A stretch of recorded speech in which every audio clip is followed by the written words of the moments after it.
we'll start with Kenny, and then we'll come down the line.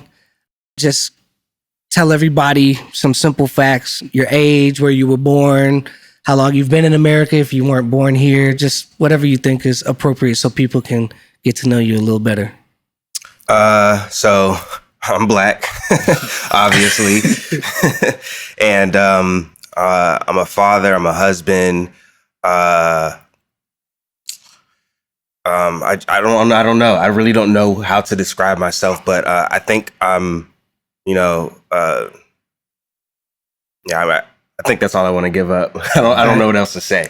Okay. Yeah. My name is Marlon Yearwood, born and raised in London, England, and lived in America for about 14 years now. Have a wife of 10 years, have 2 kids, 3 kids, 1 on the way. Have a 7-year-old, a 4-year-old, and again, 1 on the way. And used to be an actor in the UK. Now I'm in ministry. Started a church in Woodbridge in February of 2020. The Way City Church. The Way City Church, yep. In Stonebridge. Yep. Yeah, you can put a plug in. That's right. Yeah, my name is Daryl. I think this year would be the mark of half my life lived in America. I came here in 3rd grade and I'm 16 now. So came here when I was 8. Both my parents are from Ghana. That's where we're originally from. And right now I'm just a student. I just don't really do much right now. So yeah. My name is Austin. I am 25 years old. Oh, 26 actually. I'll be forgetting. And I married now. So it'll be a year next month actually. And I've been in America my whole life. Born and raised here, and lived in New Jersey for most of my life, and moved here in about 2010. Mm-hmm. Dang, everybody's intro is so much better than mine. I hate being first. Take another shot. Take another shot. Go ahead. All right, so my name is Kenny. I have a wife. I have a son. I have a family. I'm a filmmaker, and I've lived in America my entire life. Northern Virginia? Northern Virginia. And you've lived, where else in America have you lived? I was in Pennsylvania first, Pittsburgh area, right. And then Oklahoma for 3 years for school, and then back to PA, and then Virginia. So, yeah. You don't settle down too much. I've been in VA about 8-9 years. Okay. Yeah. Nice. Yeah, I've been in VA the whole time actually. We were originally going to go to live I think around Chicago, Illinois, but we settled down in Virginia. So I'm glad you did. I am too. Yeah, so born in Massachusetts, lived there till I was 7, moved to New Jersey, and then once again moved here when I was about 16 years old in 2010. Mm-hmm. Cool. Okay, so now that there's a little bit of context, people know who you are. Let's dive into this. All right, so we're currently living in the aftermath of 2 senseless killings. The most recent of Ahmaud Arbery and George Floyd, specifically, and there's more. Those are kind of the 2 that are dominating the conversation as I see right now. We're living in that. There's rioting. There's just got a call from a friend who's been called out as law enforcement to some of the local protests. But there's full-on riot. There's protests. There is a lot of conversation on social media. A lot of things going on. I would love to just hear, maybe just in a few words, you guys just describe the emotions that you felt more recently, and we'll dig into your life. But what about the last couple of weeks? What are some emotions that you have been feeling? For me, I'll jump in just a few words. I would say for me, angry, sad, a lot of sadness, and just a lot of anger, and just seeing injustice again. Yeah, I would say the same thing. There's a lot of frustration and just, I think it's even hard to put into words. It's like you see something that you've seen before and you're tired of saying the same thing and trying to get people to understand. So there's frustration, but there's also just like almost a sense of wanting to give up. I guess a good word for it is just feeling defeated. And there's a lot of sadness because there's people hurting, and I just feel like there's very little that we can do for those people right now, especially the families of the people who are no longer here. So that's where I'm at right now. It was kind of the same for me. The first thing that really struck me before all the sadness and anger, I would say it was confusion. I look at these headlines and stuff like that, and the first thing I'm thinking was like, how does something like that even come about to begin with? Like, not even from like actions, like how does something like that manifest in someone's mind to begin with before it comes out? And it just couldn't register for me. I couldn't figure it out.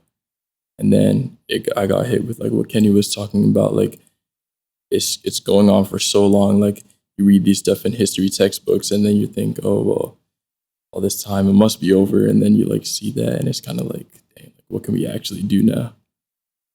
It's just confusing. I would say for me, overwhelmed, extremely fearful. I could literally picture that being one of my brother's faces on the ground. I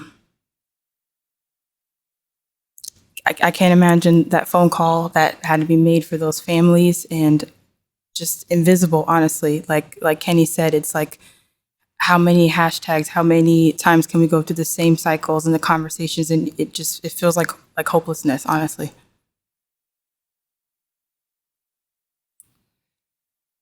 So I'm going to go to the third question. Have you experienced racism from individuals, groups, organizations, or systems in your life? And let's just do this simple yes or no first, and then we'll dig into it. Starting with Kenny. Yes. No. Yes. Yes. Okay, so I'm gonna start with you because you're the outlier. Not that I'm aware of. Right? So you're not aware of experiencing racism from individuals, groups, Right. organizations, or systems. Yeah. Okay. Do you want to expound on that, or? Yeah, I mean, growing up in the UK, I've been here again 14 years. Never. Well, I mean, I would say in the UK, but it was a part of the culture, and you kind of just get used to it. So there was the we call it stop and search. I think you guys call it stop and frisk. Yep. Yeah. So stop and search, that used to happen all the time. So got pulled over by the police a lot. Even I was back home in England like 5 years ago, driving, and got pulled over again. But that was the extent of it, and I didn't really see it. I know I got pulled over because I was a young black man and I was in a nice vehicle in the UK. But like, I know folks that have experienced like deeper racism. So for me, that never really affected me. So maybe that's why I'm saying. Okay, so no. you're drawing a line. Yeah. Would you say then you've experienced prejudice? Is that what you're saying? Yeah. But you just don't feel comfortable saying racism. I mean, I just there were definitely some prejudices there, and again, maybe because it was a part of the culture, I just became accustomed to it. You know, maybe that's the reason. But yeah, I just don't feel like I've been a victim of racism personally. Okay. Yeah. All right. Yeah. Me? Okay. So you said yes. Yes. So I have two examples. One was actually when I was about 12 years old, and I was in New Jersey, and I was with some of my biracial friends, black and white, and their mom was white, but she was like shopping around in different stores. So it was just us in this store called, well, I don't know if I should say it, but anyway, a store. And when it was time to check out, the mom came in and she was buying some stuff, and we were kind of far back, but I had these pants on that were like a little big for me. So I kept pulling it up and tucking my shirt in. And then the lady just stops, the clerk, and just goes, "I saw what you did. You stole that. You put some earrings in your pants. I saw you put them in there. Take it out." And I froze. I was like, excuse me? And she was like, I saw you do that. I know how you are. I know you took that. And I was like, I didn't do anything. And then from that moment, the mom, which she didn't realize, the cashier didn't realize that the mom was with us. So she actually stood up for me and was like, no, she's a good girl. She would never do anything like that. And the lady's face was just like, oh, like she didn't expect that. In that moment, I guess a white lady would defend me, but that we were all together. And yeah, so she was like, I'm not shopping here. I'm not shopping at this establishment. Like, I can't believe you would, accuse her of stealing. It's ridiculous. And so anyway, that was one scenario. Another one, more recent, very personal, is actually, at one point I decided to wear my natural hair at work. And when I did that, I walked into work. It's like really early in the morning, and it was a very vulnerable place for me because I've never done that before. So it was very new. And can you explain like what that means? Okay, so I'll just kind of give a backstory on that. Growing up, my mom was told by several people that it was unprofessional to have my hair be in its natural state, that it should be permed, it should be relaxed. And if people don't know what that means, it's like a chemical that manipulates your hair to either go from curly like mine to straight, or if somebody who has straight hair to put curling rods in and make it curly. So in my case, I was going from curly to straight. And when my mom would do natural hairstyles on me and my sisters, they would say, oh, they look unkept, like it looks like you don't do your daughter's hair, like all this stuff. So my mom had this standard of, and with all the Black moms around, that you had to perm your children's hair. So my hair was permed, and it like would damage my hair completely because of these chemicals were so strong. So anyway, that was like my upbringing until I was about 20 years old when I decided to actually wear my hair natural for the first time. And part of that motivation was because it was very trendy at the time, where people like on runways and different things were starting to say, oh, like this hair is beautiful actually, and we love it. So I started to feel more comfortable, like maybe I can do it at work. So I remember the first time I decided to, and it was a very, very like, I guess like a naked moment for me, because I was just like, okay. So I did. So I came into work, like pushing myself, like trying to be confident, like your hair is beautiful, it's fine, you can come into work, So I did, and then somebody walked past me, one of my coworkers, like, whoa, what's going on with your hair? And I was like, excuse me. He was like, it's all over the place. Would you stick your finger in the socket? And I just like froze, and I was like, okay. So I just kept walking. I was like, all right, I'm not gonna let that get to me. So then I went into the back office, and there was a manager that was above me and came in and was like, what is going on with your hair today? And I was like, excuse me? And he was like, what is going on? It's crazy. And I was like, well, then I started to like in that moment say, okay, maybe he's just unaware. Maybe he's just trying to ask questions. So let me try to ask questions instead of assuming and getting offended. So I said, well, what do you mean by crazy? Can you define that? He goes like, I mean, look at it. It's crazy. It's like all over the place. It's like nuts. And I'm like, okay, all right. And then I was working a second job at the time. So I went into work over there, and I had an Asian American boss who was working there. And the moment I walked into work and clocked in, like, we do like these little chat-ins, and she was like, oh my God, your hair. And it was like the same thing again. I was like, oh my gosh. So she asked me like, well, can I touch it? Like, it's so frizzy. It's like so messy. Like, I would like it to look more professional and all this stuff. And I'm just like devastated. I am devastated because I'm like, it took so much out of me to try to come to work and to try to be myself for the first time ever in life, and having all of these, people looking at me in a certain way. My hair grows the way that it grows. Your hair grows the way that it grows. Why do you feel the need to, to point that out and make it like it's some, whatever, the spotlight on it? So I went into the bathroom and I lost it. I took about 10 minutes, and I was just like, okay, you got to get yourself back together. And so I've been on this challenge ever since of embracing who I really am. And that part of that is with how I really look. So since that day, I was like, you know what? I understand this makes people feel uncomfortable. So if that's the case, I'm going to continue to wear my hair the way that it grows. And so I have been. And you still get comments? I do. But I think I've gotten to the place where I've learned to, I guess, try to ask the questions instead of assuming. Even though I think I may know why they're asking, I just go, well, what do you mean? And try to get to the bottom of it. And then when I get to the point where I say, well, this is how my hair grows, I think the light bulb goes off, and they're like, oh, I didn't realize that was something ignorant to say, or that was something rude to say. So I try to get to the bottom of it.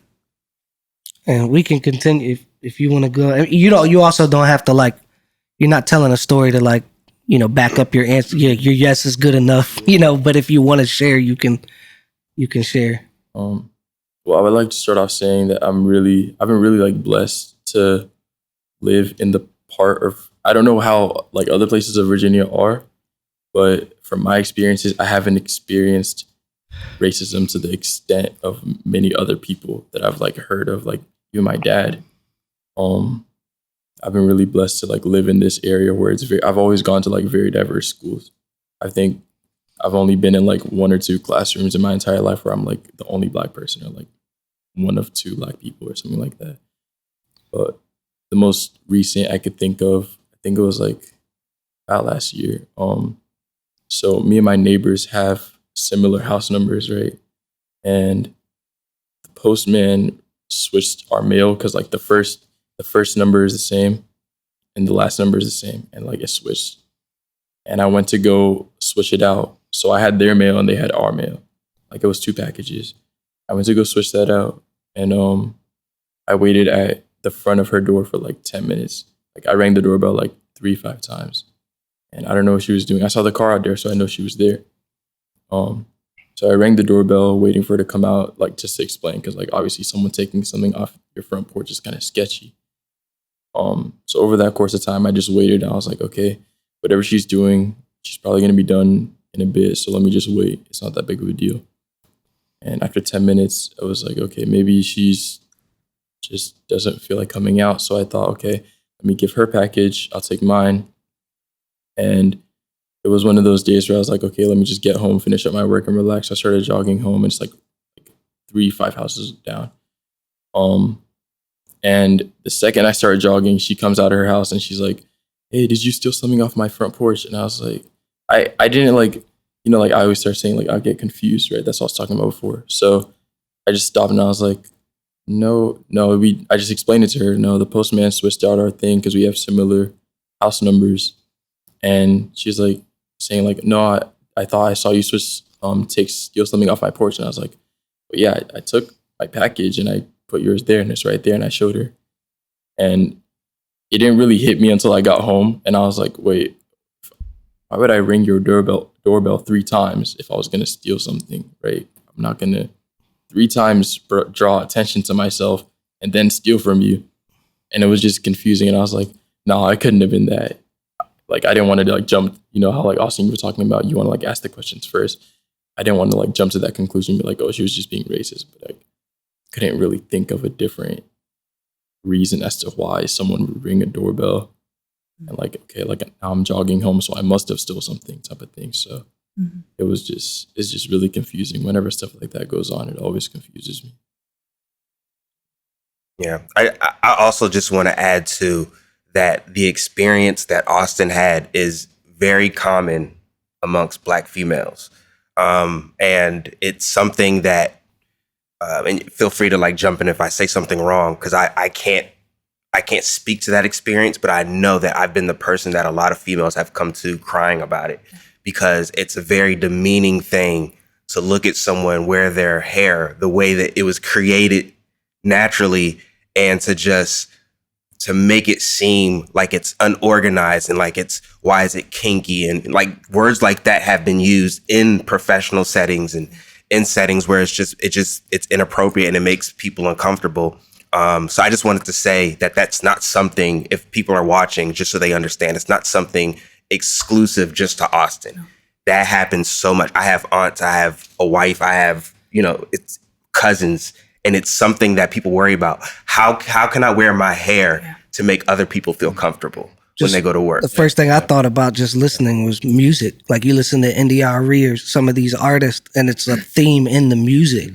Right. So hearing you say it, it's like obviously an issue. And that's why songs like that are created. And if you watch interviews about her talking about that song, I made that song because Black girls don't feel beautiful because they've been told they're not. They've been told your hair looks crazy and unorganized and messed up and not, and they feel a certain way. So I made this so that when little Black girls are growing up and they hear this song that your hair is beautiful, then I know when someone says otherwise, it's not true. Right. So, and as far as my experiences, I have a lot of different stories, so I'm not going to really get into them. I know when I was little, my family reunion is in Georgia, and we went down to Georgia. And I remember being told I'm not allowed to go down this road because that's a whites only road. This is in my lifetime. And I remember because I was a kid, and I remember just being like, oh, wow. Because that's the first time I kind of became aware of the fact that there's some people that won't accept you just because of the color of your skin. I've been pulled over and told I fit the description. I've been pulled over and told, let me search your car. I'm going to make your life a living hell. There's a lot of different experience I've had. I've been called the N-word.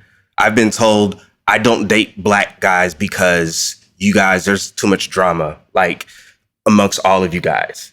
I think a lot of times we are lumped into the same mold when something happens negative with a black person. That's black people.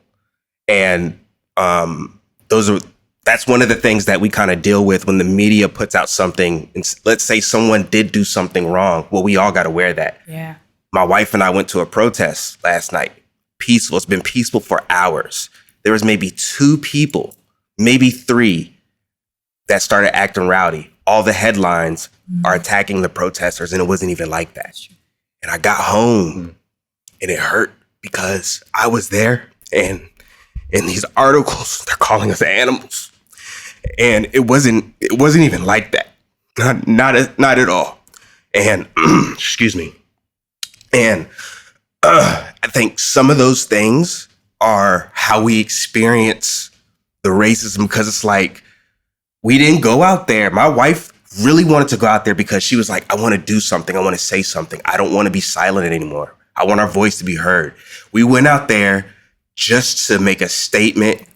I don't hate cops. I have family members that are cops. It wasn't about that. So to see just that happen and it'd be like, well, this is how we're going to label all of you guys. Yeah.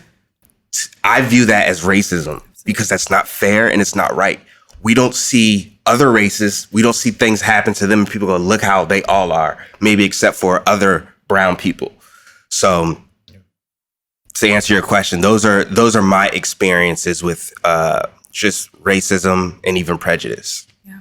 And can I just touch on something too? When you said something about dating, I felt that as well, that I would hear from people who weren't black. They would say, oh, well, black girls are just too much drama, or they're like ghetto or ratchet or whatever. So it would already put this label on of me. And I'll just touch on this because I thought about it, but I this is not something that I've ever shared publicly, but I guess I'm going to. But in the workforce, I experienced even like putting on applications and not receiving anything when I would check the black box. And I did a little experiment and I was like, let me just see if I just check the white box, what will happen? And I did it so much that I actually forgot about it. It was subconscious. I just would see it and check it. And I had like interviews flooding. And I was like, that is crazy. You know, so there's a certain like perspective and like a subconscious that you go into like a professional setting thinking like I have to think this way, act this way in order for me to even get the job or get in the door before even sitting down for the interview or whatever. So just a lot of it. Yeah. Right. This is one of those spots where like an objection, I saw an objection pop up in a comment. Some things you experience is blatantly racist, right? And then there's some things I could see somebody with some of the comments you've made, maybe the comments you made, that they would say, well, how do you know the motivation of that person or those people was racist motivation? And then speaking to the George Floyd situation, where a video you literally have to force yourself to watch, right? And there's people who watch the video and the only thing they leave the video with is, how do you know that the officer did it with racist motives, right? How do you respond? Let's say one of your friends, one of your white friends, you all got white friends, right? I'm at least one, you know, like if one of your white friends said that sincerely, how do you respond to that? For me, so technically, you can say that about everyone's motives. Someone can come in here and shoot all of us in the head and be like, I really didn't mean to. There's just something wrong with me in my mentally. And there's no way you can actually know what people are feeling, are thinking, or their intent. I think the reason that a lot of people in my position, or a lot of people of my skin color, a lot of Black people call it racism is because of history. Right. That's because I know a lot of people like to think that slavery happened so long ago. We're only a few generations removed from that. That's true. Our great-grandparents and our grandparents lived as slaves. Our parents and some of our grandparents lived through segregation. Absolutely. They've experienced the most extreme forms of racism, and they've passed those stories down to us. So when similar things happen to us, we know what it looks like. Also, for me personally, I've grown up in very diverse settings. I've gone to diverse churches, diverse schools. I've been in diverse neighborhoods, and I've also been in neighborhoods that are predominantly Black and predominantly white. There's a difference in the way you're treated in those circles. Mm.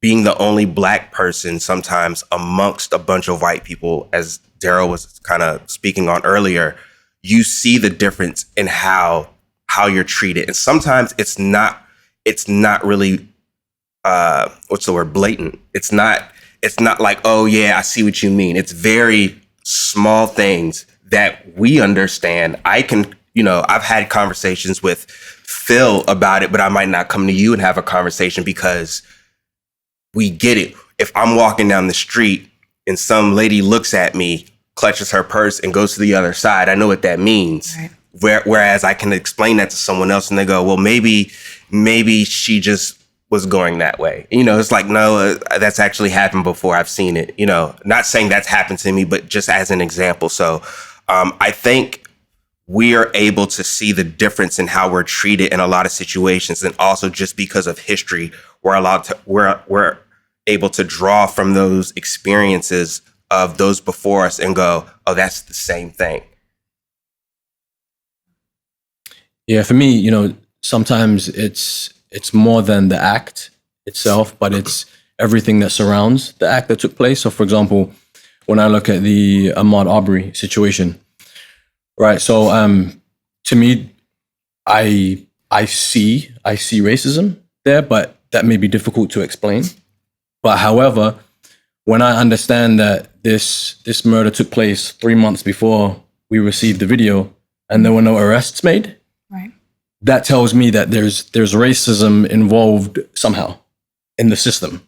Somehow there's clear racism because I believe strongly that if it was, and sometimes I'll be honest with you, I do the white woman test, right? And it's, if it was a white woman that this happened to, would there have been an arrest? And I just asked myself that question. And if it was a white woman that was running down the street, would they have got their guns, stopped her, and shot her? Right. So even though the actual killing sometimes may be difficult, the events that surround the death is where racism comes to the surface. Right. For example, these officers with George Floyd, they should have been arrested right away. The only reason why he was arrested was because of the protest. Right. That's the only reason why.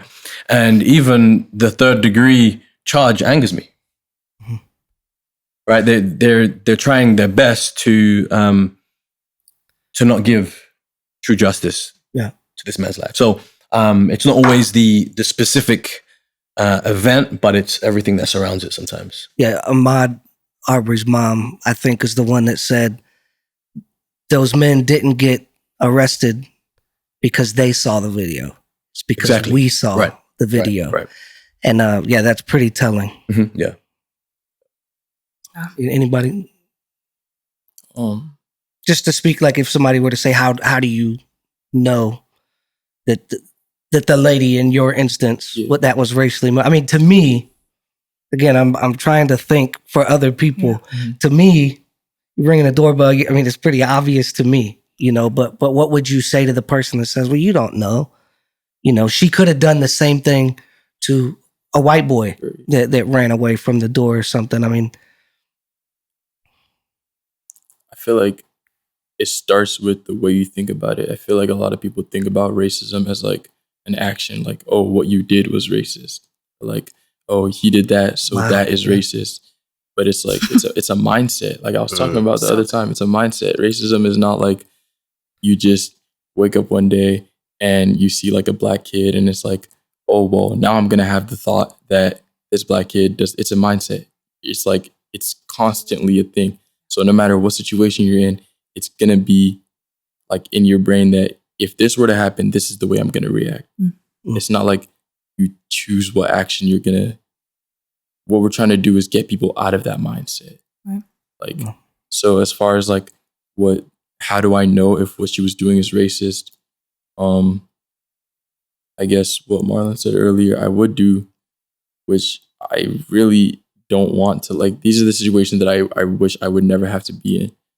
But like, right, do the white woman test on it. If I saw like just putting like just to say like it is as an example, like a little or not even little, just some blonde white girl my age doing the exact same thing. She rang the doorbell 3 times.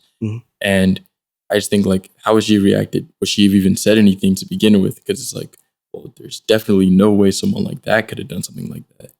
There's definitely no way that girl or that guy would have stole something off my porch, but then put it in a different person's shoes. And it's like, well, they generally are like that.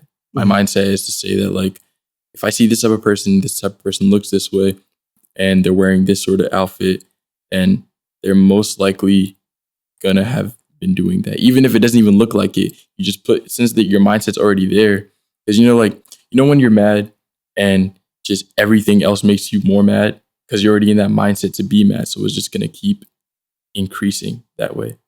So if you're already having that mindset that someone that looks this way is gonna do this action, it's not really gonna be the thought of, let me look at that kid and think about this situation. So I don't think she was thinking about the situation. I think she was thinking about what I look like. And then it's like, well, he's running and he looks like that. So what else would he have done? Right. Like, what else is going on here? So it's like, it's not an action. It's just a mindset. Yeah. Just to bounce off of that before Austin goes in, so I'm not of the category where everything's racist, right? I believe in racism. Racism exists, and like Kenny said, right? I mean, slavery was abolished, right? Segregation ended, right? But at the same time, what makes us think that there was some kind of magic pill that everyone took that changed the mindsets and the hearts of people, right? So some of this stuff wasn't too long ago, right? So it's still in the hearts and minds of some of our parents, grandparents out there. It's still in the mindset, right? So racism clearly still exists, but I'm not of the mindset that everything that everyone does against black people is racist. I just want to make that clear. Agreed. That's not me. Even my instances with the police, right? I was hesitant to even say racism, right, which is different than Kenny's experience, right? And for me, I've had great experiences with the police. I've been pulled over, but they've never searched my car, right? Had they searched my car, I'd probably have a different take on that, right? But they never searched my car. They asked me some questions and they let me go.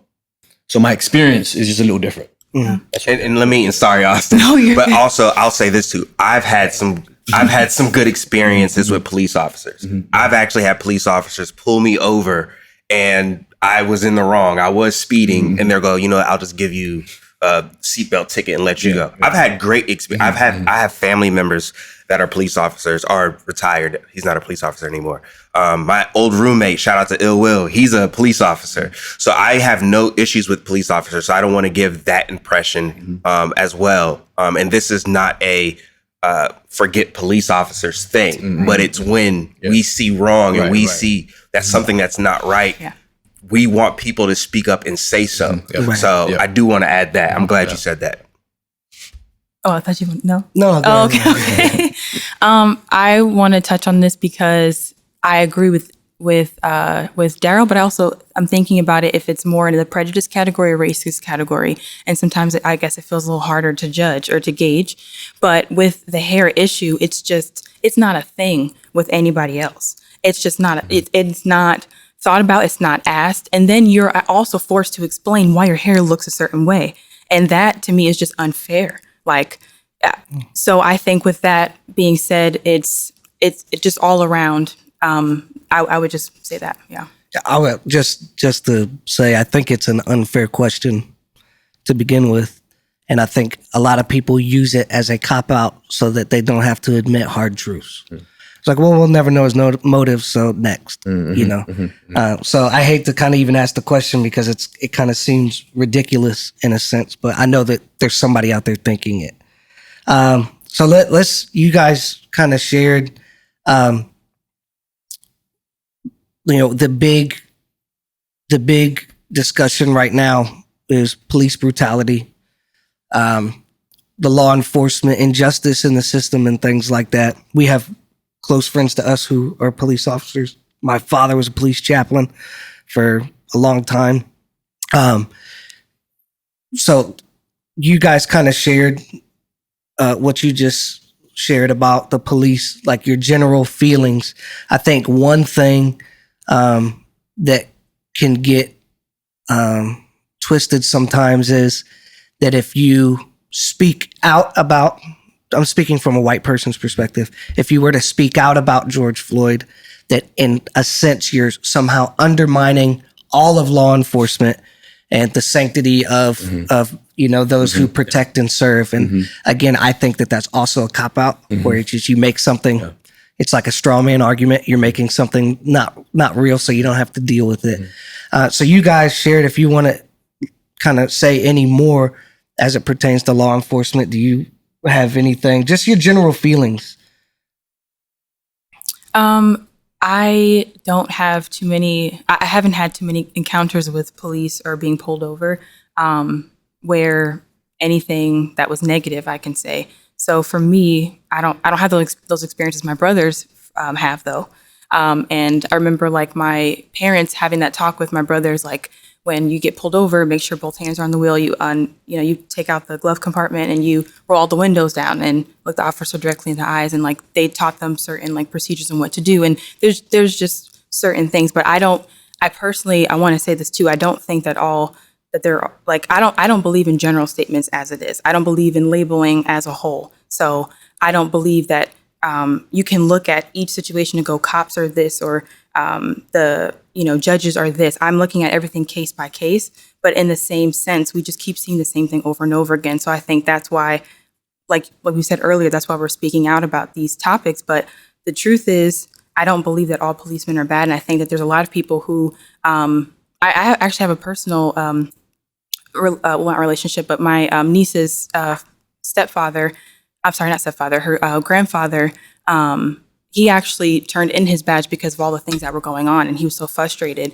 So I've seen people who have reacted, and saying that, okay, this is not right, and they've retracted, even some of their duties and what they want to do just because of what's going on. They want to be associated with it. So I guess to answer the question, I don't personally have any negative views on police officers. I just know when I see something that's wrong, and I know that there is a problem with the justice system, and until we talk about it and make it real, no change will come from it. So. And I think that most people don't have an issue with police officers. Yeah. I think most people have an issue with the system, because you have bad cops and you have good cops, right. And you have a system that kind of allows them, cops that practice bad behavior, there's no repercussions a lot of the times. Right. Someone texted me last night and was like, people are still protesting even though he's charged. And it's like, because we've been here before. We've seen people charged and then, all right, go back to your job and keep doing what you do. Yeah. Yes, you have all these complaints against you. Yes, there's been other issues, but you're a cop. So, you know what I'm saying? They kind of get that pass. And I just don't think, and here's another thing, because you kind of mentioned how someone turned in their badge. I love like crime documentaries and crime TV and things like that. So I watched 60 Days In, and when they send these people undercover into like the prisons and the jails to get the experience and to also to just see if there's like things that can change, from within.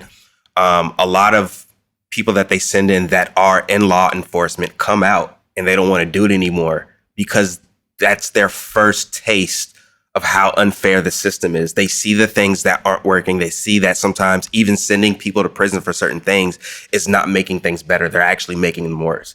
And they just lose complete belief in their job and they end up walking away from those jobs.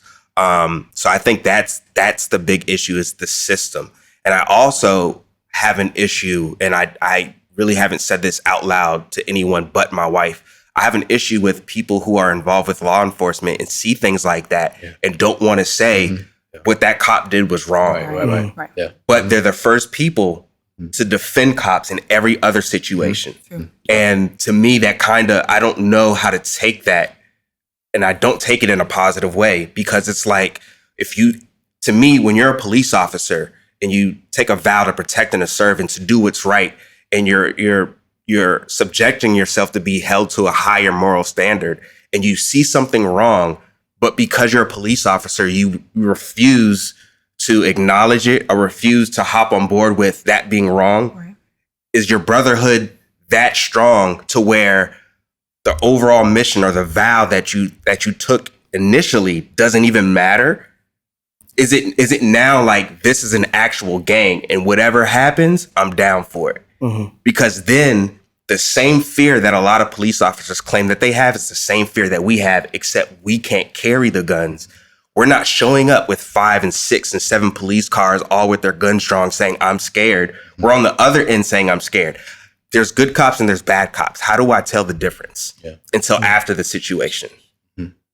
So, that's just my take on it. And to add to what Kenny said, right, I really feel like, racism has become a political issue, right? So even further than that, right, now you have your folks who won't speak up against the bad behavior of cops. They refuse to speak up because of maybe a certain party that's represented, and it's so confusing to me. That confuses me, right? Because it's like this has nothing to do with politics. Right. Nothing to do with politics, right?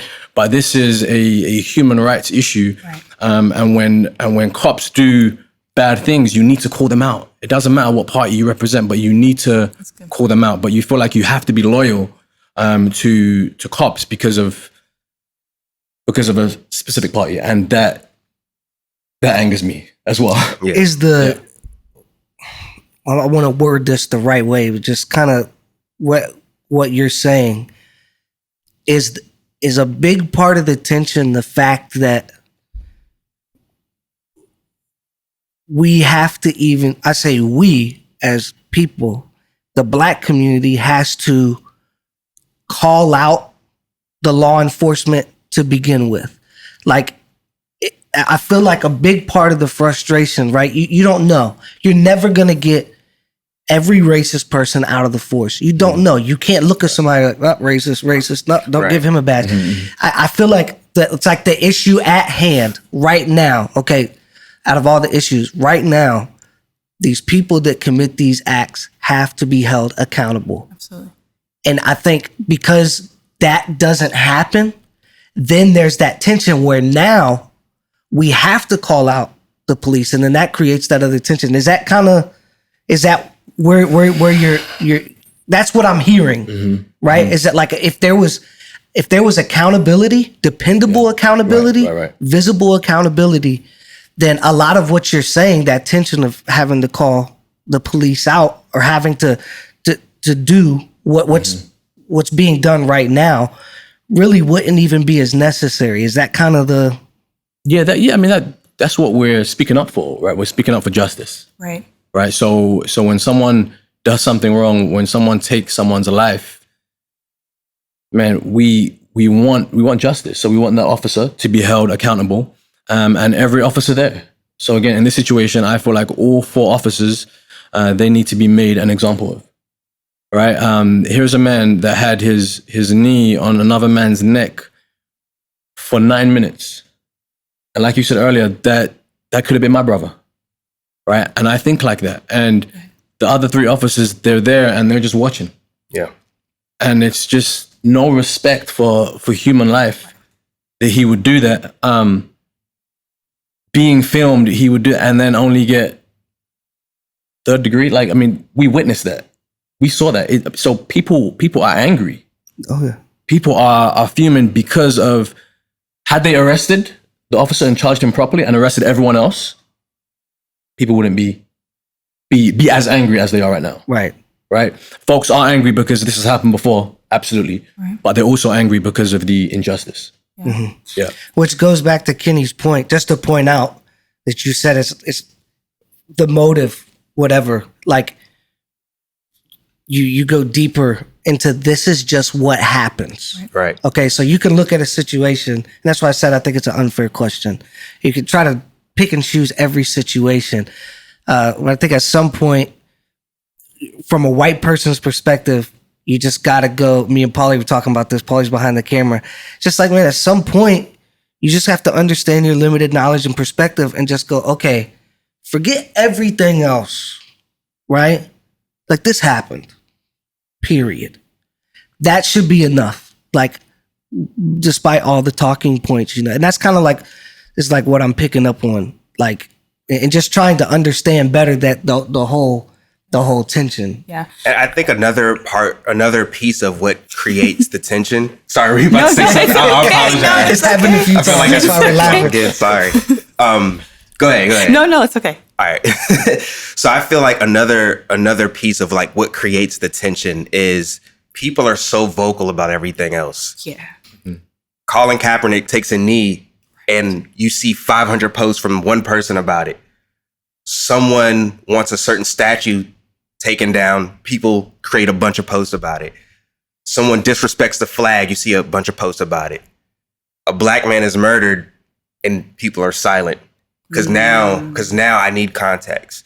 When you say that, the protest was crazy. Protesters are they were acting crazy. They're out there. They don't need context for that. Mm-hmm. They'll get on board with that. Mm-hmm. These riots I've seen the keyboard warriors this morning, but they were silent before that. Mm-hmm. And their excuse for the silence is context. So I think that when we see people so vocal about so many things, so many other rights and so many, all these other issues, but then when it comes to this issue that the black community is dealing with, then it's like, well, maybe it's not racism. Well, maybe we just need to see more of the video. How do you know there's all these excuses and all these like ways to try to get around it. And that's part of the tension because you get to a point where it's like, all right, we've tried explaining it. We've made videos about it. We've talked about our personal experiences. We've protested peacefully, and people still refuse to accept what is happening. Right. So now, out of frustration, people do things that I don't condone, but I understand that frustration. So I think the tension is built because people just don't want to take the time to, we don't want to make people outside of the black community feel bad. This is not like, let me guilt trip you. Right. This is not like, I want to shame you for not understanding. I think the biggest issue is people aren't even trying to understand.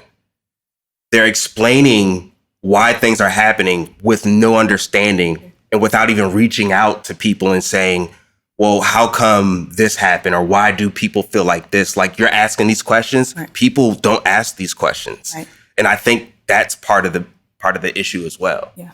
So, sorry, Austin. No, honestly, most of the stuff you said, I'm like, I just want to leave that to you. But I think back to what you said, Jeremy, that the accountability is what allows us to have hope. So if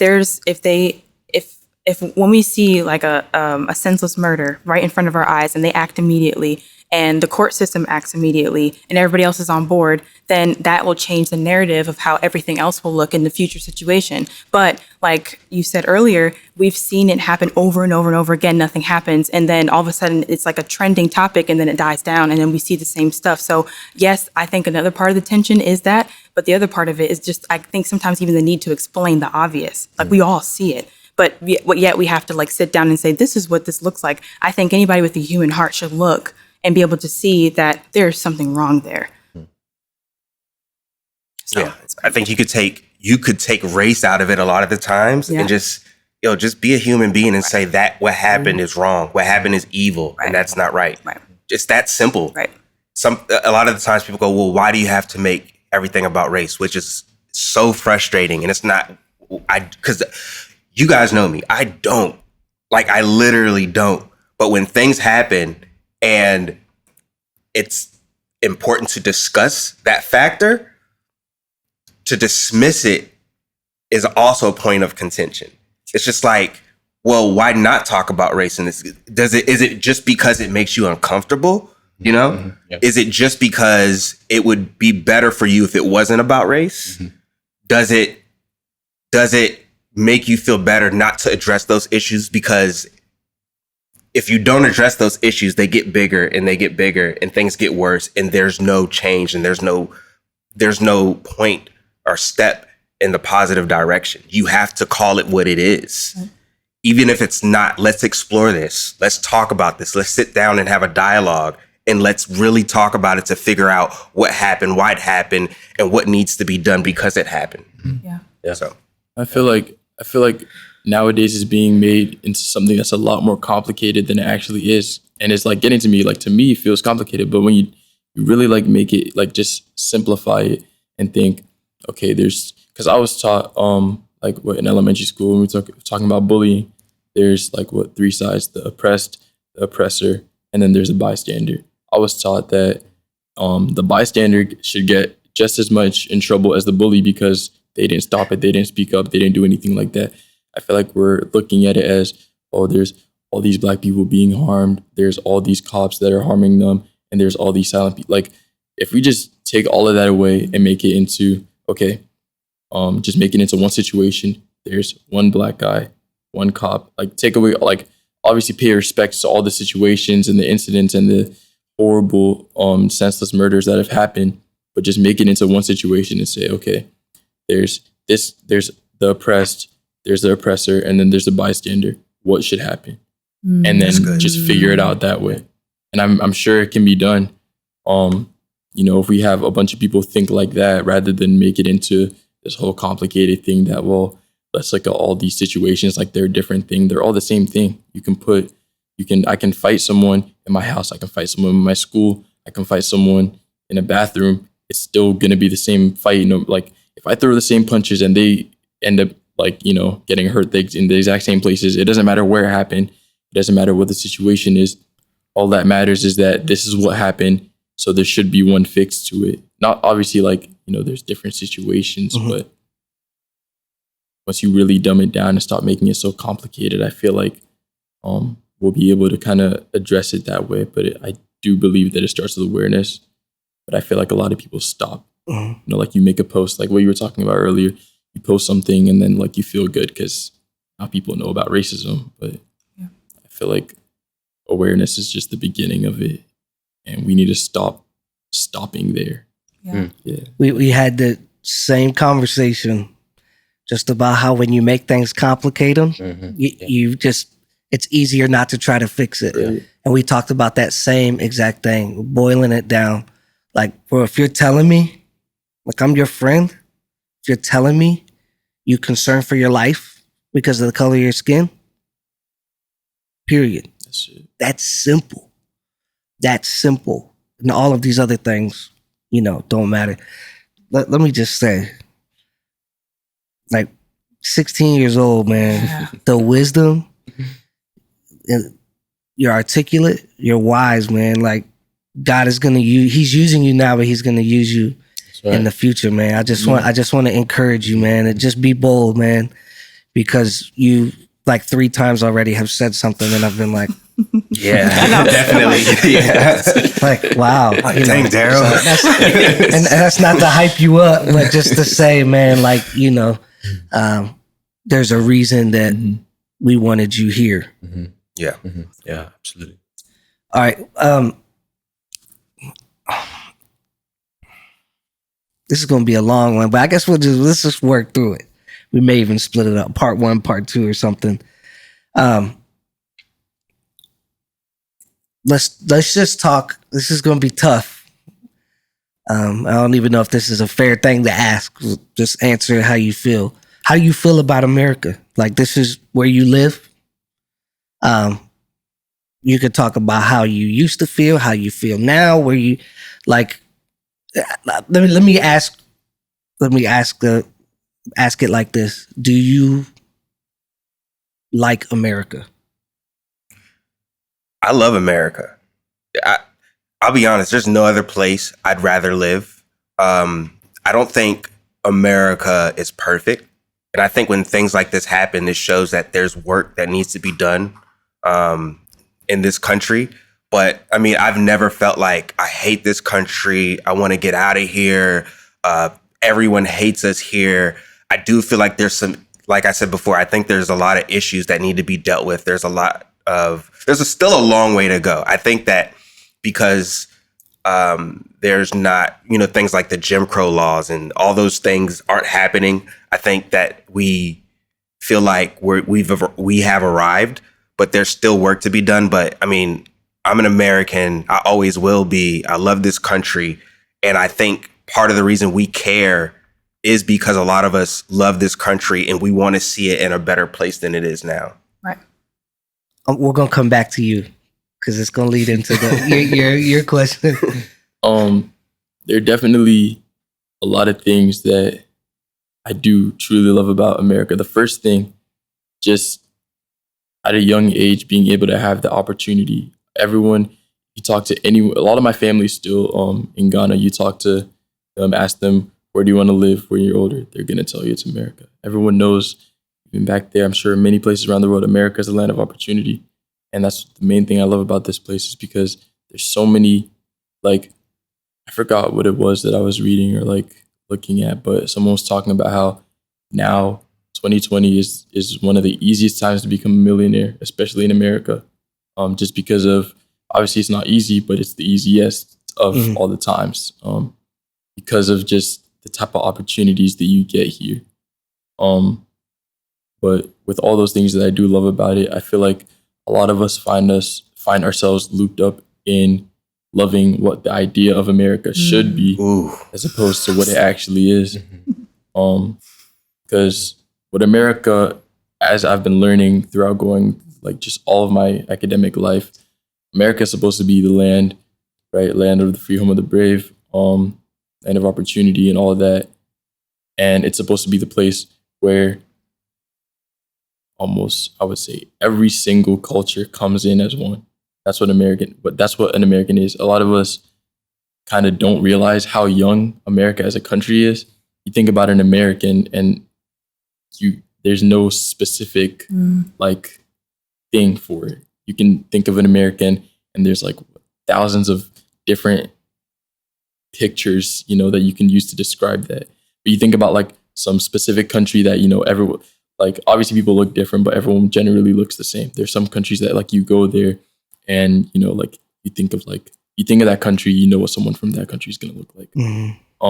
But America is one of those places, well, I would say the only place that it's about every single country and culture mixed together as one. But then that's what the idea of it is supposed to be. Then what it actually is it's the people that came here first and then the people that they brought. And I feel like that's how it was then, and that like low-key is still like that now. But it's just like, it's so normal that we don't really see it. It's kind of like, that's just how it always was. It's obviously not as bad as it used to be. And a lot of people use that excuse. It's not as bad as it used to be. But that's not what we're pushing for. Like, it doesn't matter how bad it used to be. That's not our goal here. If someone's trying to raise money, they're living in a bad area and they get like, let's say like someone like living in a ghetto, right? They have nothing in their house, but one day they're able to get enough money to get a TV or something like that. They're not going to sit down, watch TV and be like, well, I made it because it's not as bad as it used to be. that's not what you're pushing to get out of that completely. You're pushing for something completely better, to completely get rid of that that feeling of despair, that feeling of separation, because we're definitely not as segregated as we used to be. You know, like to even have a classroom that has like what almost every single person in there is from a completely different culture. I've been in some of those classrooms and it's like, it's amazing. But that's a classroom. We're pushing to have the whole entire nation to be that, instead of have that, there shouldn't be like, okay, we're walking into a white neighborhood, we're walking into a black neighborhood. It shouldn't be like that. That's not America. That's not where America is supposed to be. We're supposed to be all mixed. That's how it's just supposed to be. And I feel like we're a long way away from the idea of what America is supposed to be compared to what it is now. And I feel like I'm going to keep reiterating that we need to start with awareness. I feel like we all like to think of many different more steps along the way after awareness, but we definitely have to start there, because I know for a fact there's some people that I hear my friends, like I think one of my friends moved to California and the school she went to was predominantly white, and like they're singing these songs, like singing the N-word and stuff, and they don't even know it's a racial slur. They're just saying it because like they hear it in their songs. Like they're not even aware that what they're saying could be and is racist, right? And they're saying these things and someone tells them, okay, you can't say that. And it's like, why can't I say that? It's part of the song. But they don't know the weight behind something like that. So you need to I need to educate myself more on like the whole topic, even being in the middle of it. But then think about someone like, us being in the middle of it. We need to educate ourselves more. Think about someone that's not even, affected by it, how much more they would need to educate themselves, like, just get hip to that. And I feel like, we need to just have a whole nationwide awareness. Like, I don't want to see this Black Lives Matter as a trend. Like you go on TikTok and you see trending. It's like, it's not a trend. It should be the default. And I just feel like that's just where my head is at right now. I feel like we really need to get that awareness out there. I want to answer after him, honestly. Gosh. That was a long one. No, it was amazing. I overall love this country. I don't have much of a grid of what most of the outside countries look like, except for the ones that I've traveled to, like, Slovakia and Mexico, Jamaica, things like that. But for me personally, I agree with Kenny. Like, I don't look at everything as like America this or America that. Like, that's not my perspective. But it's just important that when these things come, that we talk about them. So I think my overall perspective is very positive. I think it's great. And Marlon, the reason I wanted to save you for last is you came here from London when you were 20, 20, and then you've been here about 14 years. So you're an old man. Quick math. Yeah. A couple years older than you. Yeah. So if I'm old, probably some months actually.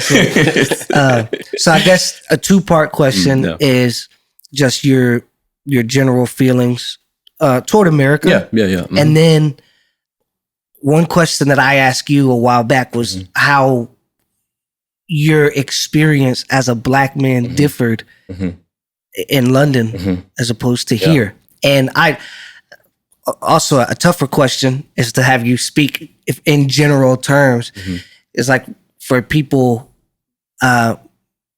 like probably most of us in this room who have no idea what the relationship, let's say, between law enforcement and Black Londoners specifically, since you were in London, like is the how that relationship looks in comparison here. So first of all, just your thoughts on America, and then how your experience has differed from the two countries. Yeah, America's cool. I got love for America. I'd say this, America is not a person, though. America is land.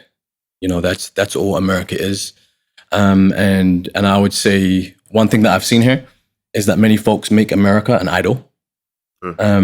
So America, people are more concerned about a flag than a person. That's an issue for me. So yeah, love America, love being here. But I've seen in the 14 years that I've been in America that so many folks make this country an idol, and it's above everything. It's above human beings, you know. So I've seen that more than England. You know, I love my home, but the kind of patriotism here is different.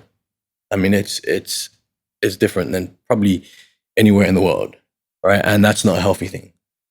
So that's the downside. But I'm here because I'm called to be here, and I do ministry here. But I love it here. I enjoy it here. I think it's a great country, but it has work, and it's not perfect. And there's a lot that needs to be done in this place. Growing up in the UK, you know, I would say similar issues with police and black people. Most black youth would have an issue with the police and have an issue with the police in London because they're stopped and they're searched, and we see some of the same stuff. But one of the major differences, you know, I would say is in London. So you may get some of that, you know, stop and search, but you're not afraid to lose your life. And that to me is a major issue. You know, I remember my brother, police used to come to my house all the time growing up. You know, I came to faith when I was 19 and grew up in the world and was caught up in the street life. And my brother was a part of that. He's 4 years older than me. And police used to come to my house all the time, kicking down the door. And so he was in issues with law enforcement very often. And I remember one time an officer hit him, and he hit the officer back and broke his jaw. My brother still has his life, right? I was saying to you the other day, if my brother was here, he'll be dead, 100%. Right? So what the officer did to him was wrong, and he reacted to that, which was, you know, two wrongs don't make a right. So when I look at policing there and I look at it here, there's a complete difference. So growing up as a black man in London, again, some of the same prejudices, but it's very unlikely that you're going to lose your life because of it. So that's a big comparison. Did I get you two questions? Yeah, that's okay. Cool. Perfect. Let me just a real simple question, because I feel like just people need to hear this. Kenny, is one of the concerns that you have in life, your concerns, are any of them related to the color of your skin? Yeah. Marlon, are any of the concerns in your life related to the color of your skin? Yeah. Yeah. Definitely. Yes. Okay. It's a real simple question with a real simple answer. I'm gonna come back to you, dear. We're gonna come back to you here in a second. This is a tough question. We talked about it before, but let's hit this one. What are some things that you know, so much of the disagreement and stuff happens on social media. Rarely ever do you have the conversation face to face. And also on social media, you get to see comments that some of your friends are making that may not even know you see. So this is probably the most, as a white person, this is probably the most interesting question. Interesting, maybe not important, but interesting question on the paper is, what are some things that your white friends, we can open it up, say non-black friends, say that you think are misguided, that you think if they had a little bit more knowledge or perspective, they wouldn't say? Can you think of anything? Just think about a comment that you've read and it's just like kind of hit you wrong, where you've had to like say, okay, I'm gonna give them some grace because they don't understand what that sounds like to me. Yeah. Faith's got one. I'm like, I want to hear. She was just like, so she might come. Go ahead. Sorry, Marlon. I think you were about to say something. Yeah, go ahead. Come on. Yeah. So everybody, this is Faith. Hey, Kenny, move like behind Marlon. Let her like make sure she's in there. Faith, you can tell them who you are real quick if you want. Okay, so my name is Faith, and I'm Kenny's wife. 27, I'm a teacher, lived in America my whole life. So this is an interesting question because the other day I saw somebody who I worked with in college, and she put a post about how she needed a break from social media because she wanted to use Facebook to escape and to see her friends and see her memes and things like that. And that just, I took it as, so you get to escape, you get to use this as an escape, and these, videos of people dying and these videos of protests and everything is inconveniencing you in some kind of way. It's messing with your scrolling of like clicking on the memes you like and seeing baby pictures. Like, that made me so angry because there's so many people that I can't escape from this. You know what I mean? Right. I can't put down my phone, be like, I don't want to look at that today. I'm just gonna, watch TV and I'm just gonna watch this and do that. And I don't even have to think about it. Like, it has nothing to do with me. I can't do that. A lot of people can't do that. So I don't know, that comment just really, I was just like, that's amazing that you can do that and that you have that privilege to do that. But do you understand what you're saying to your friends who can't do that? It sounds like you are just hands off. You don't want to be a part of this. You don't want to see it because it makes you feel a certain way. You're annoyed by what people are going through. And that just made me angry. And of course, not everybody's like that. And I will say this, like, if you need a break from social media because it's overwhelming, I understand that. Seeing people, nobody wants to see somebody die on the street. Nobody wants to see people, breaking windows and doing this and doing that. But they're hurting. Like, you don't want to see that, but you have to understand that they're hurting. And if you want to take a break because you're overwhelmed emotionally, that's okay. But like, if you want to say, I want to take a break because I don't want to see this and because it annoys you, and then you're just going to totally distance yourself from the issue and not even try to understand or do anything about it, that's not okay. Yeah. Agreed. That was it. All right. You can slide back. Roll back around the table. My wife just told me today that she unfriended someone today because of her Facebook comments. And for her, it was,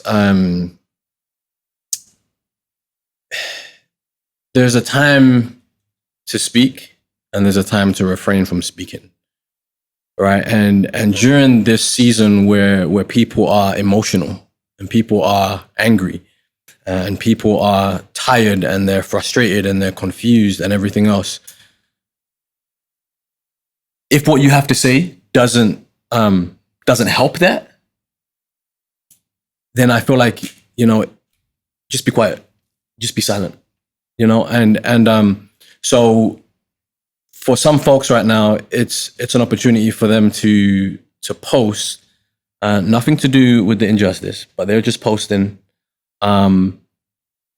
everything else about maybe how wonderful police are, right? Again, we've spoken about that. We all love police here, but I don't think now is the season to be posting stuff like that, right? We all respect police officers, but now is just not the time to be speaking about how great the police are or how great the system is, because that's not what we're viewing right now, right? So just the wisdom to know when to speak and when to just be silent if you have nothing to say that's helpful. Yeah. For me, comments such as, yeah, she walked into the wrong apartment and shot him, but he smokes weed. Yes. Yeah, he they had his knee on his neck, but he was trying to use a counterfeit $20 bill. Or yeah, I mean, he was jogging and they shot him, but he shouldn't have been walking around the construction site because you just shouldn't do things like that. Or, yeah, he shot him, but I mean, that wasn't his neighborhood. And why did he have to wear a hood anyways? Comments like that really anger me, like to the point where I've had friends that do that. And I'm not the type of person, I don't unfriend people, not because I'm open-minded, but because one, I now see you as the other. I now see you almost as like an enemy, and I want to know what you're thinking constantly. But in real life, we're done. Comments like that really upset me because people are looking, again, I think I mentioned this before, but it feels like people are looking for excuses other than the obvious, just because of how it makes them feel. I'm uncomfortable with the fact that this guy got shot or this guy ended up dead because he's black and by a police officer. Therefore, let me find something to make it not so.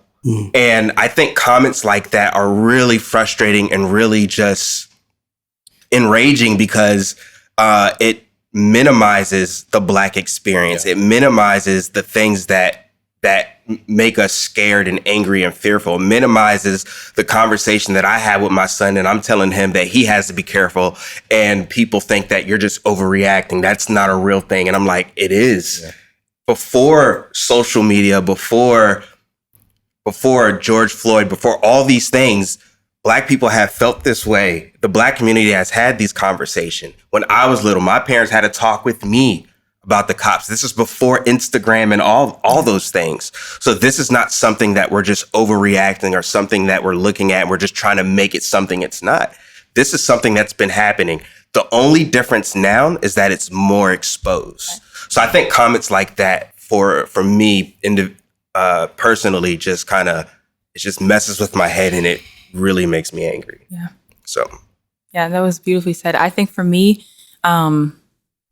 what bothers me is when people say, like, okay, we see something like the recent situation with George Floyd, right? And then somebody puts like Black Lives Matter, and the first response is all lives matter. Now, obviously, every person that is a human, every person's life matters. But what Black Lives Matter really represents is a people group that are crying out for, hello, can you please see that there is no repercussions for innocent lives being, taken away. So I think when people, I think when people counteract that response, it feels belittling and it feels like it's invisible. It's like, oh yeah, we don't care about that. It's like, I love that meme right now where it has the picture of the burning house on fire and there's a house that's next to it that's not on fire. And it's like, hey, I think the way it said it was like, when you say, this house is on fire. Do you guys remember how it went exactly? Sorry. Come on. I don't want to mess it up. I saw what you're talking about. It's like you have a neighborhood of houses and one house is on fire, and the fire trucks come and they're like, "Well, this house is on fire." Oh God, now I lost it. And the fire trucks come, and they see this house on fire, right?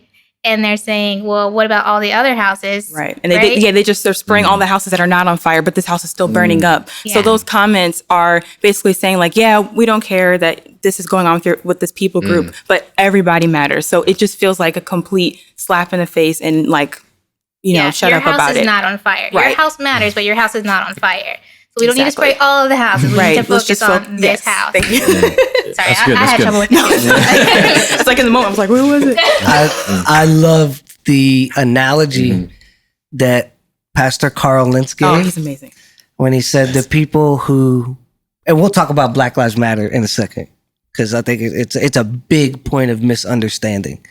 But he said the people who interject with all lives matter are the same people who would have interrupted Jesus when he said, blessed are the poor. They said, no, blessed is everybody with all amount of money.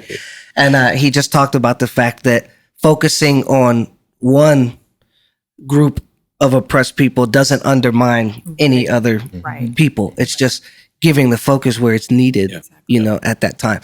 So real quick, we were going to save this for maybe like another video, but let's talk about Black Lives Matter real quick. And we'll talk about it in the context that I gave you guys for myself, that thoroughly, and by the way, you gave me, I asked you this question a couple weeks ago too. Yeah. So basically, if you're watching this video, what's happening is basically what I've done just personally with a lot of my friends. And I just felt like it would be beneficial for other people to be invited into the conversation. But so Black Lives Matter, obviously, as a statement, obviously something fully support and feel passionately about. One of the things that has made it difficult to say or post, however you want to look at it, is the fact that there are people, as to your point earlier, that place so much political perspective on it as well. So it can make it difficult when you see what's happening and you want to say Black Lives Matter, but you also know that there is a wide majority of people who assume when you say that you're saying kill cops, burn down houses, and all of those things. And again, I think that it's an unfair, it's a straw man argument. It's a cop out. So that the real root issue doesn't have to be addressed. Let's start with you, Marlon. You can say it the way you said it to me. I asked you a few weeks ago what you thought about Black Lives Matter. Yeah, so I'll jump in real quick. So for me, I believe in, I'm going to be real clear. I believe in the statement, Black Lives Matter, but me personally, I don't believe in the movement. So, I mean, in the simplest terms, I believe in the statement that Black Lives Matter, but I don't believe, because I know some things about the Black Lives Matter movement, and there are some things that they stand for and agree with that I don't. So for that reason, I don't support the movement, but I believe 100% in the statement. So sometimes it's difficult to separate the statement, right, from the movement, because yes, Black Lives Matter, and I think people should be able to say Black Lives Matter without saying all lives matter. Right. So I believe in that statement, right? But I don't believe in the movement. And you say the move. Sorry, you say when you say the movement, you specifically speaking to the way that I see that is people. Let's make it really simple: wearing a Black Lives Matter T-shirt, but doing things that you think are counterproductive or like it's just. I would say it's even deeper than that. Some of the other things that they stand for and believe, I don't believe. So yeah, more than just the protesting. I believe in protesting, right? So I believe in that. But there are other deeper things that they stand for and believe in that I don't. Okay. Yeah. And I can understand that, because I think with the actual movement, there's such a wide variety of what people are doing. There's people who shout Black Lives Matter and do mean kill cops. There's people who shout Black Lives Matter and they're just trying to make the statement that I believe most people are making, like you were talking about, that there's an issue going on in the Black community and we just want the world to know about it. I think that's the most common meaning of it, and I think that's the overall meaning if you talk to anybody. But within the movement is just, there's like a movement here, a movement there, a movement there, and people are doing things differently, even violently in some places. So I kind of agree with his statement that I believe in the statement and not necessarily all the movements. There are some Black Lives Matter movements that I've listened to leaders of that movement explain, and I'm like, yes, that's it. But then I'll listen to another leader and they're talking they're talking about taking all the Black people and moving to Africa, and I get it. That's not where I want to go. Right. I want to get to a place where we are all working together and living in, and not to sound cheesy, but almost like living in harmony, type of thing. I think that's that's the road that I would like to go down. But everybody doesn't think that way. But I'll say this: I used to be scared to use the statement as a Black person because I felt like if I used it to explain how I felt, or I used it to add it to a comment that I made, that people would take it and politicize it in a negative way, and also align me with some movements that I don't believe in. I don't believe that we should go out and be violent towards cops.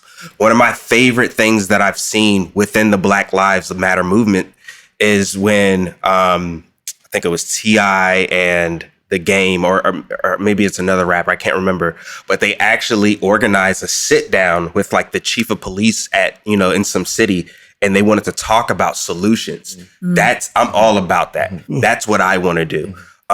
So I don't think there's anything wrong with the statement. I do get mad when people do say all lives matter. It's like, let's do a fundraiser for diabetes. What about cancer? And it's just like, all right, like, come on, So I do agree with you in that. And I do believe, I like the way you said that. That's like, I felt like that for a long time and didn't know how to put it into words. And you just did it for me. I believe in the statement, not necessarily all the movements. Yes, I agree. And I'm sorry. No, it's okay. I'm just, as a white person, right? I don't think, I don't think any of the white people that I know and am around don't agree with the statement. But I mean, hopefully you guys think that too about the, especially our circle of friends and everything. So when he explained that to me, I had the same reaction. I was like, yes. And what I loved about it is I was like, I feel now like I feel like I can say it, because I have the clarity of that there is a difference between the statement and the movement. And where I've landed is that I can't control what you said. If somebody's gonna politicize it, can't control that. People can attach any meaning they want to any words that I say. True.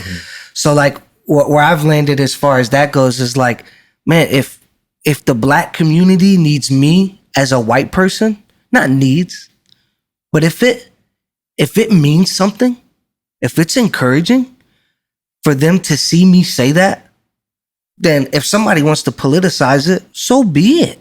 And that, which is funny, because I thought about it today, and I was like, I believe you posted something that said Black Lives Matter, and it kind of caught me. I was like, oh snap.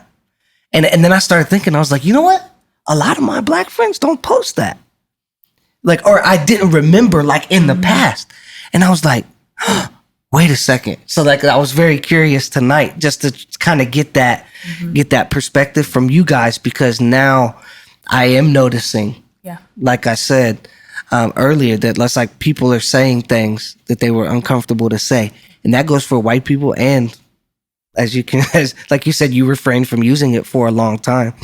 And that goes for people in the Black community as well. Yeah. But I'm sorry, what were you no, gonna say? it's okay. I think it's so real that you brought that up, because that was like a subconscious thought, but when you said it, it brought it to the light. Like this has been going on for years. We know that, but this is the more, recent cases. But I remember when this first started going on with the social media and the videos that we had, where I was super hesitant to post it, because like it automatically generalizes your point of view and what you think, and like that you're this angry Black person, whatever, ready to riot, And I was like, oh, I don't know how I feel about that. But I love how you said it, and you guys both just kind of summarized how I feel.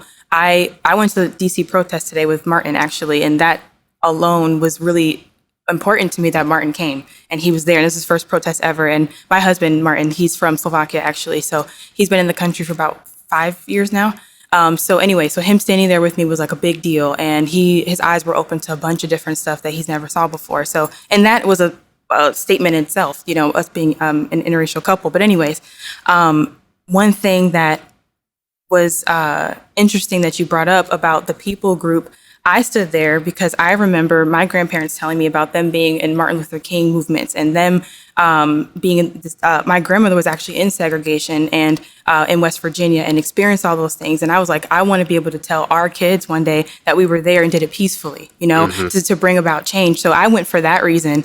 And, some people, and here's another thing, you can look at protesting and say, when you hear protests and automatically politicize that too. And you can say, well, this person is going to be screaming out this. There's people saying some negative stuff and I just kept my mouth shut and I didn't say anything. But when it came to the things that were positive, I would say those. So I think the bigger part of it is that the statement in itself is, I agree. But my part of it is doing something about it by going out, by protesting peacefully. And then also as a Christian, standing for justice and standing for change. So that was my part of it. So when I say Black Lives Matter, that's what I mean. And so I just want to make that clear. And I'm not about rioting. I'm not about looting or any of that stuff. And I told Martin today, I said, you know what? And it really affected him. I saw it in his face and he was like really affected by it. I told him, I was like, he was like, man, like everybody's just so angry. Like it makes me really sad. Like I feel really burdened for everybody. And I said, a lot of people don't know where to place their anger, especially when they're not a Christian. Like they don't have any hope for the future and for a better tomorrow. So I said, people are just reacting. So it's so important. And I want to say this too, because this hasn't been mentioned, for the Christian community to speak up too, because we just can't be silent about these things. And it is the only way to really bring justice is through Jesus anyway, and his kingdom come, his will be done. I'm not trying to preach, but I'm just saying for real. So I told him, I was like, a lot of what you're feeling are years and years and generations of people just exploding because it's like enough is enough. So I said, I'm able to be a little bit more centered, even though, don't get me wrong, I'm human. I still have these emotions, but I'm able to be more centered because my foundation is in Jesus. So I know that, and there's a better hope for tomorrow. But I think the main general point of me posting that, and I was hesitant, but today I just had a different moment. I was like, is that the first time you posted it, you think? This is not the first time I posted it, but I got flack when I did the first time. And when I got questions and comments from different people, and it put me into this box, and I was like, I don't think I want to do that again. Gotcha. So this time I did it with the intent. And I also think, we were talking about this before we started filming, but there's something different about this time around. I don't know how to explain it, but there's a shift that's happening where people are waking up, people are listening. And for some reason, although before Black Lives Matter, and I know like the whole All Lives Matter thing was almost like a statement that would try to, what's the word I'm trying to say? It would almost counteract what you're trying to, Black Lives Matter, All Lives Matter counteracts it. But I think this time people are actually listening. People are actually saying, what does this really mean? And then they're starting to feel from that place. So for me personally, I just want to say that is why I say that. It's peacefully, and it's about change, and it's about justice, and it's about standing for something and being able to say, and even having that conversation with Martin, I'm like, our kids are going to be biracial, but they could be, my skin color, they could be yours, they can fluctuate wherever. And even what that conversation is going to look like, and trying to educate him and different stuff. So it was really important that we were able to stand there today. So that's why I say it. You say you didn't want to preach, but I will real quick. Isn't it the heart of Jesus to look through everything and see the person? Like, isn't that what you see Jesus do in the scripture? People are trying to attach all of these things. They bring the woman who's caught in adultery, and they look past the woman and they bring up the law, and they bring up what she deserves. And Jesus had this incredible ability to look past all of the noise and just see the heart of the person. And I think that maybe the shift that we were talking about that's happening is like people, including me, who say, you know what? Like you, like I caught flack last time. Now, you know what? All of that noise, forget it. I'm going to stand in defense of something that is truth. And one of the scriptures that really affected me personally when I went through a rough patch in my faith journey was that scripture where Jesus stood in defense of a person. Not in defense of logic, not in defense of reason, not in defense of the law, not in defense of what should be, not in defense of anything. He stood in defense of a person. And it hit me hard, right? Because I realized that he would do that for me. I was that person. You were that person. You were that person. And like to sit here and think like one of the things that appears to be changing is people are willing now to let go of all of the noise and all of the periphery and all of those things and just see George Floyd. Yeah. That's good. You know, or say like, okay, forget, I'm telling you, I have seen people say things that I have never heard them say before. I have seen people react in a way that I have never seen them react before. And as hopeless as me as a white guy 2-3 weeks ago felt, I'm also just, for the first time, I'm seeing new things on the backside of a terrible thing. And I'm seeing what appears to be like some changed hearts. And man, I just back to what Daryl said earlier. Man, the heart of Jesus is really simple. Like, forget everything else. There's a person right here. Like, man, maybe that's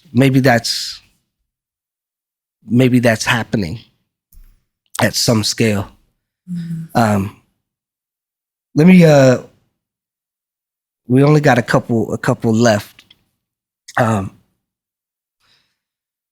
You guys have hope for the future? I mean, you've basically said it. What about you, Daryl? You're 16, so you're more than half the age of pretty much everybody else talking. Well, except at least the men in the room. Like, all this going on, 16 years old, confused. How do you feel about the future? What's the overall in this moment? I'm like right now, sitting in this room. Right now, what I do see is a lot of this being spread around, and I think that's good. But for that like actual hope to kick in, I think I want to see like just one change, like just one actual difference take place. Because what Austin was saying, what you guys were talking about before about like, posting Black Lives Matter and how it's like, it's not always like as I would say easy to do. Because I remember when I was a little younger, going to the mall with my friends, I would tell them like, hey guys, like we can't always like be messing around like that. If like things go sideways and we get like caught, I'm gonna be like put on the spot. And it's like, you guys may be straight or you guys may get like minimal consequence, but it might go really sideways for me, and I actually might get like, it might be the last time I go to the mall. And for them, it's like, oh no, that stuff doesn't happen anymore. You'll be like, it doesn't matter, and like they don't really take it seriously. And so I would say for me, that's the main reason I wasn't really like, as vocal about it, because I was like, okay, well, if someone at like 14, if someone asked me like, oh, how many times has a cop done this to you? I mean, I don't have any personal experiences with like that type of stuff, right? But seeing that happen to a kid that looks just like me, it's really, I was watching this video the other day of this kid that he was about my age. He got pulled over, and within 15 seconds of him being pulled over, the cop shot him 3 times. And I remember, getting my license and all that. My parents were like, make sure you're careful on the road. And I was like, okay, like obviously be careful on the road. But it really like took some of these things for me to really, and like, I'm genuinely like, I pray I never get pulled over because of something like that. So I'm always like really careful when it comes to those things. Like I said, like going to the mall, I'm careful because I don't want to like get in any type of contact, whether, the cop, like the police is good or bad in that situation. I don't want to find out. Yeah. Because I'd rather just avoid it altogether. Because in the video, the guy that got pulled over, he stopped he did all the things that, you know, you would do: open the glove box, put your hand on the steering wheel, and when the policeman he first opened the door, he didn't tell him like anything that was going on. He just opened the door and he said, "Get out," and all that. And the guy was like, "Okay, I'm sorry." Like, he was scared. You could tell in his voice. He was like, "I'm sorry. I didn't mean to do this. I didn't mean," like, he's stuttering and all that. And the police is just like, he's like, "Just get out. Don't," like, I think he said, like, "Don't look at me." I don't remember. I have the video on my phone, but he said, "Don't," like, "just get out the car." And I had no idea what was going on, because in the beginning it says, okay, within 15 seconds he gets shot. So I'm like 8 seconds in, and I'm like, the way this is going, there's no way natural he could just get shot out of the blue. That's exactly what happened.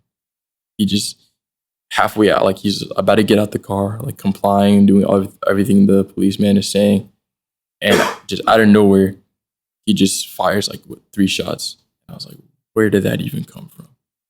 And just because of that, I'm like petrified to get pulled over. Because like, now I'm thinking, no matter what I do, I could do all those things. Like, it's crazy to me that like I would even have to watch a video procedure of what to do when you get pulled over.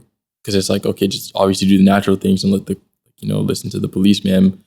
But now I have to figure out where on the steering wheel I'm supposed to put my hands, how I'm supposed to look at him, practice some sort of script to tell him so I just don't get, injured in any way for going maybe like 5 miles over the speed limit or something like that. Are you hopeful that things can get better? I genuinely think things can get better. If I like look at where I live now and think of like, okay, if these are the people around me, these are my classmates that are going to be police officers someday, then yeah, sure, of course, like they know what it's like being around, a diverse group of people. They're not going to have any sort of targeting mindset towards these people because, they grew up around them. Some of their best friends may have been completely different cultures. And, when your best friend is a completely different culture, you go over to their house and you see that stuff. You're part of that culture now. That's what America is supposed to be. But once you're not aware of that stuff, and I'm sure like most of the police officers at this point, they're just not aware of that stuff. Maybe they may have not had that best friend. They never grew up in that type of situation. They're just not aware of it. But so you're hopeful that your generation. I'm hopeful that my generation, once that takes over, there's hope that things can be different. But there's also those people, there was even one guy that went to our church and he's like way off. And I know he wants to become a police officer. Mm. And that stuff scares me because it's like, yeah, now I got to watch out for him. So like, even if we completely, all the people that I think that would be great police officers, let's say they do become police officers, that one guy gets that job and he already has that targeting mindset, then it's still there. Mm. And that could spread. So it's kind of right now, right in this moment, it's kind of half and half. Yeah. It's like, I am hopeful, but what if? And it's like, because I've just always been like that. I always see like the silver lining. I always see like the best part of things. But now it's getting a little bit difficult, and that's kind of scary because I've never like felt that way before. Yeah. And this is so much bigger than just me. That's why it's like really scary, because like when things happen in my personal life and it gets kind of like sideways, it's like, okay, I just gotta like, talk to a few people. And it's like mainly just a me thing. But when this is a thing where it's like a whole entire group of people, talking about like millions of people that are affected by this, and not even just Black people that are affected by this, just like anyone that may be affected in a situation like this, whether it be police brutality or prejudice against them, or just them being discriminated or treated differently just because of the way that they happen to be born, right? Like the way they just happen to be looked. It's scary because it's not something that I can just,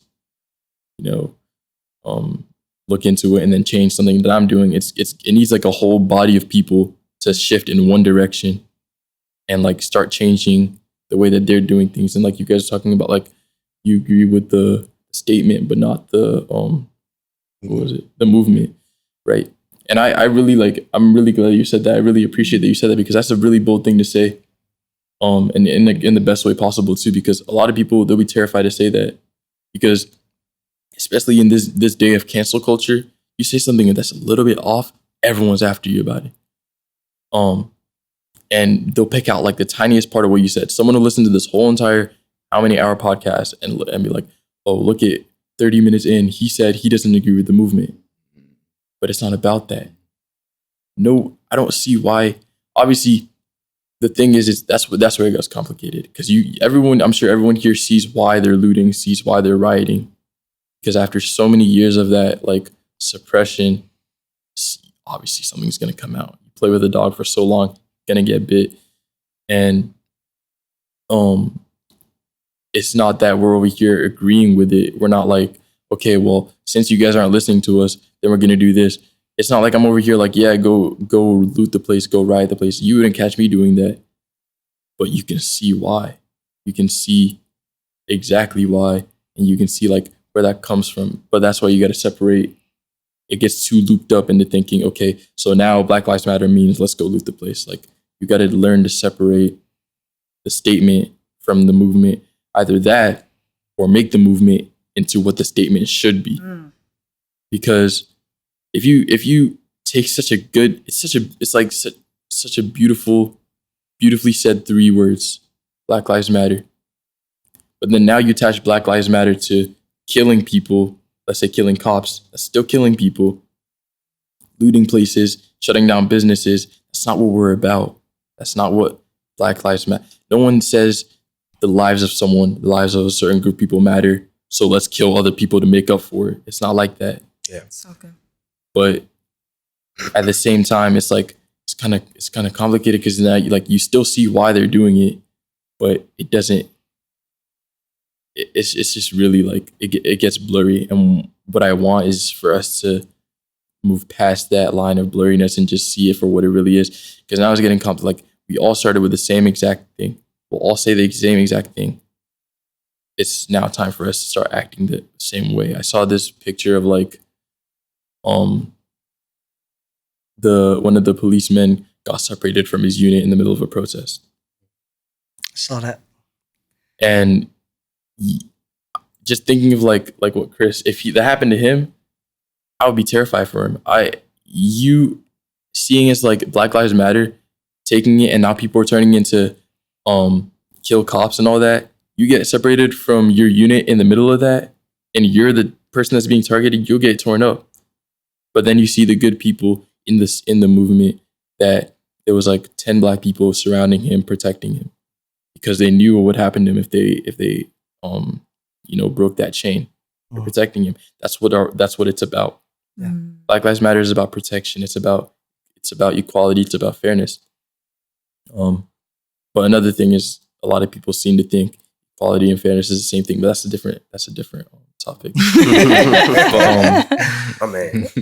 But it's just, to move past that line of blurriness, we just need to take that statement, because what Jeremy was talking about, simplicity, what we've all been talking about, simplicity. You need to take the statement and take the action and make them into one. You can't be saying something, doing something sideways and try to say, yeah, but it should, if you say Black Lives Matter and someone looks at what you're doing, it should get to the point where you shouldn't even have to say Black Lives Matter. They see your actions and they know that's what you're about. It should be, okay, this person is standing up for Black people. He obviously thinks Black Lives Matter, whether you're Black or not. You should know that. It shouldn't be, I have to wear a t-shirt so now people understand that, like, I think Black Lives Matter. It should be shown in your actions. And I feel like that's where we need, like, I would say that's the next step to awareness. After awareness, now you need to combine the movement with the statement. So that's the next step after awareness. Right. And let me interject. Let me speak to white people just to reflect upon what happens sometimes. And we talk about analysis paralysis, where you overthink something so much that you don't do it.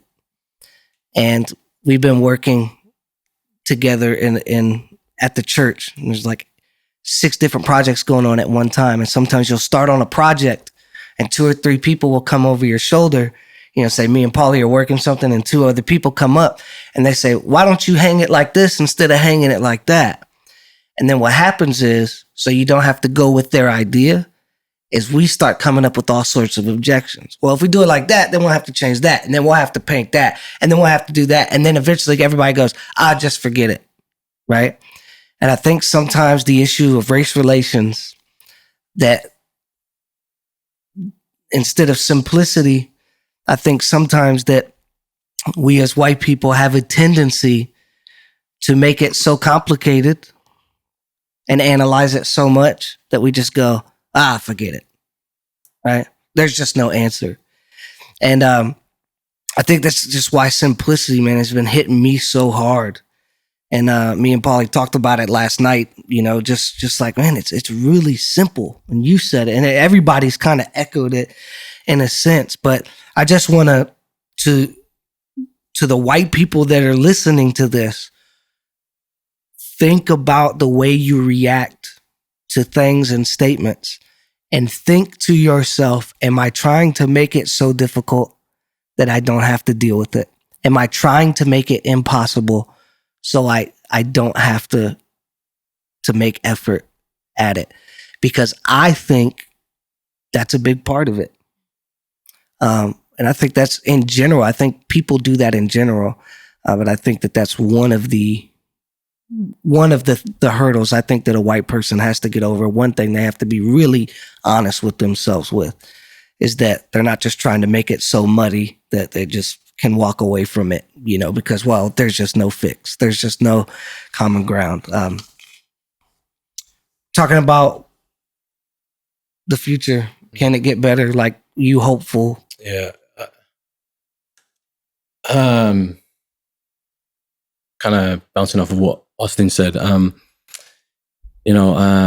me, my hope is in Christ, right? Like hope has to be attached to something, right? So my hope is in Christ. And am I hopeful? I'm kind of more hopeful in the church and their view and their unity when it comes to this and how they respond and how they act. Jesus said the poor will always be with you, right? And it's kind of like, racism will always be here as long as there are sinful men and women, right? Mm-hmm. Racism will always exist, right? But it's how we handle it, it's how we address it. I want justice, right? There's always going to be racism. There's always going to be people that die and lose their lives that don't have to. That's always going to happen in this world, right? But what we're looking for justice, and I'm hopeful that the church, not necessarily the world, but the church will make a difference. That's what I'm hopeful for. Yeah, I'm hopeful too. I like to go back and look at history a lot, especially my parents have talked a lot about their experiences. So I like to go back and I like to look at history. And when I look at history and I see then versus now and how far we've come, it does make me hopeful because we've come a long way. You can't own another human being just because of their skin color now. You can't walk into a restaurant. Well, I guess you can and say you can't eat here, but we've come a long way either way. There are times where I do have my doubts. I've seen recently, literally like last year, I was in, and I'll talk to you more about this offline, but I was in a church setting. And at this church setting, I overheard a conversation where people thought it was funny that the guy who drove through the crowd in Charlottesville, they thought that was hilarious. And those moments kind of make me doubt how much better things can be. But I think that overall we are getting better. Even this situation with George Floyd, the fact that so many people are speaking up that I've never seen speak up. So many people are doing things that I've never seen do before. I'll even give credit to Paulie behind the camera. Paulie has always been the type of person to where if he doesn't understand something, especially within the Black community, he'll pull me to the side and he'll ask me. And he's always trying to reach understanding. I think now he feels it deeply, a little more deeper, but he's reached out to me and he's texted me like, hey man, I love you, I care about you, and things like that. So I do feel like things like that, just to counteract what I said before, do make me feel hopeful. And I do think that we will get to a better place, but I also agree with Marlon. I don't think that there'll ever be a time where it's just like no racism. We'll all be one world and we'll all be happy and holding hands. I just think that's unrealistic, but I do think things will and can get better. I think my concern is a matter of, well, how long, before then. So that's kind of where I'm at with that. I think a powerful statement that you said is wherever there'll be sin, that there will be racism, because that actually is where it stems from, right? So I just want to say this after, Kenny, when you mentioned it, it just kind of brought it to my attention, like the church itself can be very divided. There's white church, there's Black church, and it really starts with us. We already know that, but we already know that it starts with us, but I think that even the more so, if in our own community, within our own church and our own groups, if we're able. Sorry. Oh. The computer. Oh, okay. Go ahead. Oh, okay. I was like, okay. Sorry, I was so confused. What's going on? My computer password is 1986. Just do it. I'll change it. I won't. If you find my computer now, sorry. If you find my computer, that's the code. You just might as well just leave it in there. Yep. Sorry. The screen went black. Give everybody context. If you're listening or watching, the screen on the recording computer went dark, and I was just wanting to make sure we were still recording. So if you can, your very thought out, serious moment, if you could get back into that. Sorry. Okay. So what I was saying is what Kenny was saying about, like, and Marlon, what you mentioned about being hopeful in the church. The church right now technically is divided as well. There's white church, there's Black church, and that's a reality that people do not want to admit, but it's the truth. So I think that it not only starts with the church, but if we would start to, like Jesus said, carry each other's burdens as Christians and be able to see those things, then that right there will already change the narrative. And that from there will then change the narrative of this world. And then we'll start to see change really happen all around. So I think it starts with us, it ends with us. And like I said earlier, the only way for heaven to come down is for us to actually practice that here. So I think there's a mandate on Christians right now to really carry the burdens of the ones that are crying out. And that's with anything. Like you said earlier, like, oh, what about diabetes? I have cancer, like, with the Black Lives Matter. So the church standing behind that and praying that in would change the narrative of all of that. So I think that is where my hope lies. That's where my hope will always be. And although this is where we live, we're promised that troubles will come, we're promised that trials will happen, but I know that my feet may be here, but my true citizenship is really in heaven. So while I stand for justice and while I stand for all of these things, I'm hoping for a better tomorrow, and I know that that's a promise that God's has already shown us and what we're going to see.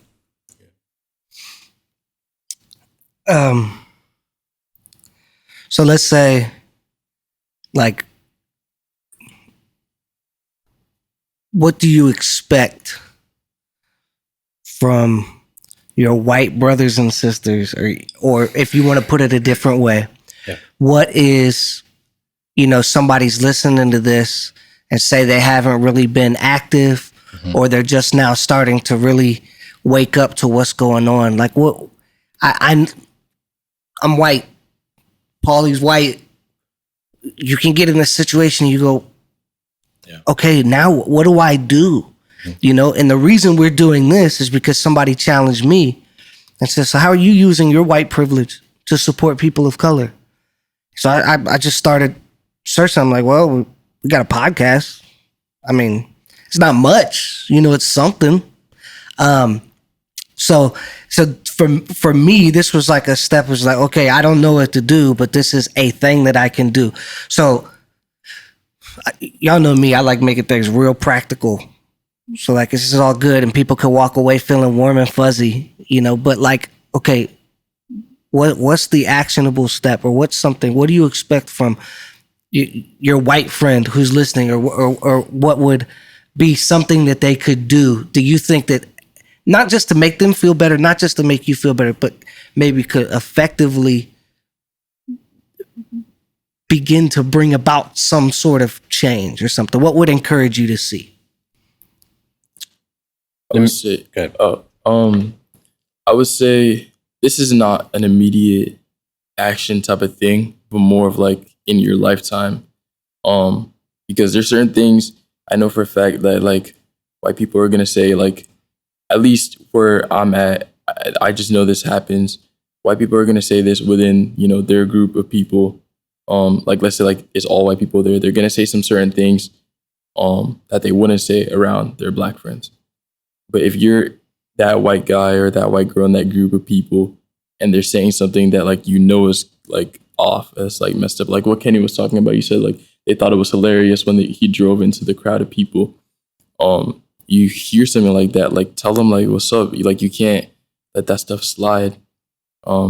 Even if it's at the cost of losing your friends. Like would you just need to think about like, I'm really friends with these people. They may have, honestly, it may be even hard because some of those friends may have done some really good things for you. But if that's the point you're at, then you either need to one, let them know what's up. And then after that, if they don't change, you either need to drop them or figure out a way that you can get them to change. They just need to understand that it's not okay. There needs to be like a genuine change that comes about. And that has to start in the heart. The only people that I know, at least, that really changed my heart are my family and my friends. A stranger isn't going to have that big of an impact on my heart from day to day. You always have those people that are like, their message really leaves you, that are a stranger. But generally, from day to day, the people that really leave an impact on my heart are my family and my friends. So if I'm doing something out of line and someone that's like a really good friend of mine tells me, okay, like, yeah, like I love you and all, but that's not cool. Like we can't be joking about that stuff. Like you can't be talking about it like that. Like even, I know we're not talking about this right now, but like let's say like the R word, right?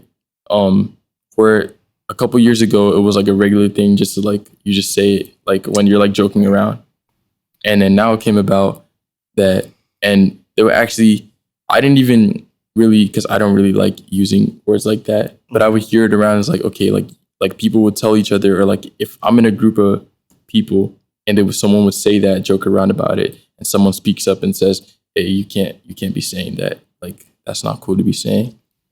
And it actually like, we're all friends. So it's like, okay, man, like I'm sorry. Like I actually like fix that. Like you see that stuff work. And it's not like, obviously like, yeah, it kills the mood and like everyone's laughing, but at a better expense. I'd rather you kill one moment. We're going to have a lot of funny moments as friends. I'd rather you kill one moment, like you were joking around, you kill one moment to set someone straight and like really let them know what's up, as opposed to let's just keep laughing and hope he doesn't do it again. It's going to happen again. People, when I make someone laugh, I'm going to use the same type of like, I guess template to make them laugh in a different situation. If I know that, okay, these people laugh when I say it like this, or when I talk like this, or when I do this, or when I, make this action in a certain situation where it would fit, I would do it again. If I knew it was wrong, I would not do it. Mm-hmm. But if I knew like, okay, this makes them laugh, people want to make their friends laugh. We're going to like have good moments with our friends. But if no one thinks that what you're doing is like wrong, it's going to keep happening. Like you may have to be the person at the table at Thanksgiving that kills the vibe. Yeah. But if you value the people that you're honoring who aren't there, then you do it. Mm-hmm. And that's tough. You're asking somebody to make themselves the pariah in their own family sometimes. But what you're saying is right. I remember, like me and Paulie growing up, we used to say, I'm going to say the word just for clarity of conversation. We used to say retard all of the time. And it's like now you don't hear it in conversation because there's no reward socially for saying it anymore. And it did get uncomfortable, but it's just another point that proves that uncomfortable works. So yeah, I think that's a very good point, that just as simple as honoring, this is a basic human principle, honoring people that aren't there to defend themselves. And isn't that what really justice is defending? Yeah. Like if somebody is experiencing an injustice, you come to that person's defense. So yeah, that's a very simple thing that people can begin to do. Exactly that. Anybody? Yeah, as you asked that question, I was thinking of this quotation that I shared with my church today, by a man by the name of Martin Niemöller, and he lived in Germany during 1892 to 1984, and he was a prominent Lutheran pastor and theologian, and he was a public outspoken foe of Adolf Hitler, and he spent the last 7 years of the Nazi regime in concentration camps, and he said this quotation that's really famous, and he says, first they came for the communists, and I did not speak up because I was not a communist. And then they came for the trade unionists, and I did not speak up because I was not a trade unionist. And then they came for the socialists, and I did not speak up because I was not a socialist. And then they came for the Jews, and I did not speak up because I was not a Jew. And then they came for me, and there was no one left to speak out for me. In this time and this season, speak up. That means a lot. I have personally gone on people's pages that I respect and honor just to hear what they're saying. And when I see that certain folks haven't said a word, it moves me. Now everyone has their time to speak, right? Like maybe they'll speak next week, right? But I'm just saying, I've personally gone on people's platforms that I respect and that are leaders. And when I see they've been silent, it hurts me. Sincerely, And, and Martin Luther King said, when it's all said and done, we won't remember the words of our enemies, but the silence of our friends. So I would say, speak up in this season, but be careful what you say, right? Don't just say anything. I also shared with my church, I came home Thursday night and I saw, the buildings burning and stuff in Minneapolis, and my heart in that moment went immediately to George Floyd, right? And the truth is, I had no concern for the buildings whatsoever, right? But all I was thinking about was George Floyd, this man who lost his life. And I thought to myself in the same moment, I thought, man, there are some folks right now that's mad and angry at the buildings more than they are about this man that lost his life. And that hit me, right? That some folks are more mad and angry about the protests than they are about the police officers that took this man's life. And we've seen that happen. We've seen silence, but then we've seen some people post, and what they post has nothing to do with the injustice, but everything to do with the protesters and the burning buildings. And that hurts. It's like, if you're going to speak, please, speak up for us. Right. So, I'd like my friends, my brothers and sisters to speak up, but to say the right thing. And if you have nothing good to say, then to be silent. Time to speak and a time to be silent.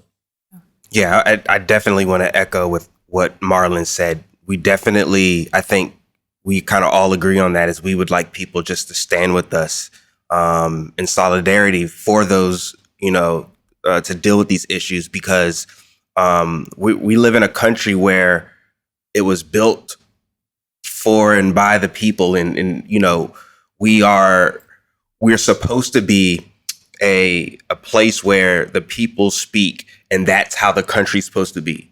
So if we all stand against police brutality, it won't happen. Right.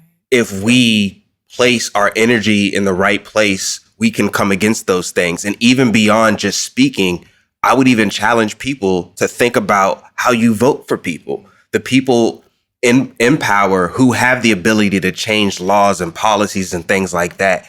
I would like people to think beyond their political party.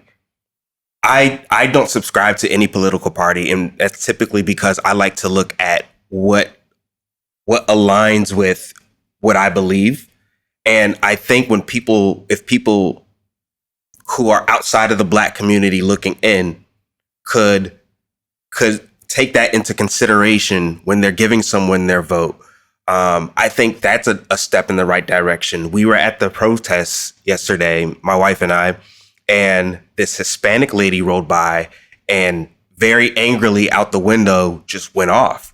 So I was like, what did she say? And I turned around to this guy, and he said something back in Espanol, and I was like, hey, what did she say? And she basically said that she was cursing all the Hispanic people that were there out because she said, we shouldn't be involved. This is not our fight. We should be at home or something like that. And I think that's taking us a few steps back. So I agree with Marlon that we need people to speak up for what's right. We need people to check themselves when they're in the voting booths. When people are mad about things and they're like, we all need to call our congressman and talk about this. I think this falls into that category. So I think those steps are what I would like to see from people outside the Black community. And I'm not saying white people specifically, because it's not just white people. It's other people. It's, Hispanic, white, Asian, just anyone, if you're a human being. And I think that's super important. Yeah. One thing I thought about when you just were speaking, Kenny, is that I want to make this clear, too, that Black Lives Matter, the movement that we are talking about, where we're peacefully protesting and looking for justice, is not just Black people. Mm-hmm. It's people of all races coming together. So for somebody to make a comment and saying, oh, well, that's not our fight. Actually, it is, because you're human. Right. And you want to see justice for your brother and sister. So one thing I'll say, and Daryl, I thought about this when you were speaking about like different people groups. Like I thought of just a blank, statement basically saying, like, as a person who's not Black in a situation, and like Kenny said, not just white people, but anybody who's not Black in a situation like this, be the same person that you are with your Black friends that you are with any other people group.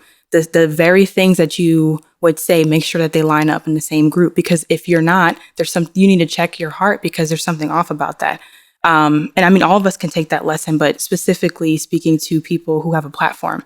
I was speaking to a few friends, and I was saying that as a white person in this country, you have a different sphere of influence that I may never have. I may never, a different people group I never may even be able to reach. As soon as I can get on a platform or speak, there might be a lot of biases that can come back and forth that will automatically disqualify me to speak, right? But being a white person in this country, I guess, in lack of better words, using your privilege would be to allow your platform at work with your colleagues, when you hear those jokes, when you hear those remarks, to be that person, go, that's actually really not cool. That's actually really offensive. You actually really shouldn't say that. Or being that person on, it doesn't even have to be social media. And I was telling this to my husband earlier, like, it could be literally at the grocery line. I mean, I'm not saying to start, riots or anything crazy like that, but I'm just saying, if there's a grocery line, you happen to hear a comment or something like, hey, that's actually really not cool. Those little moments is what changes the narrative of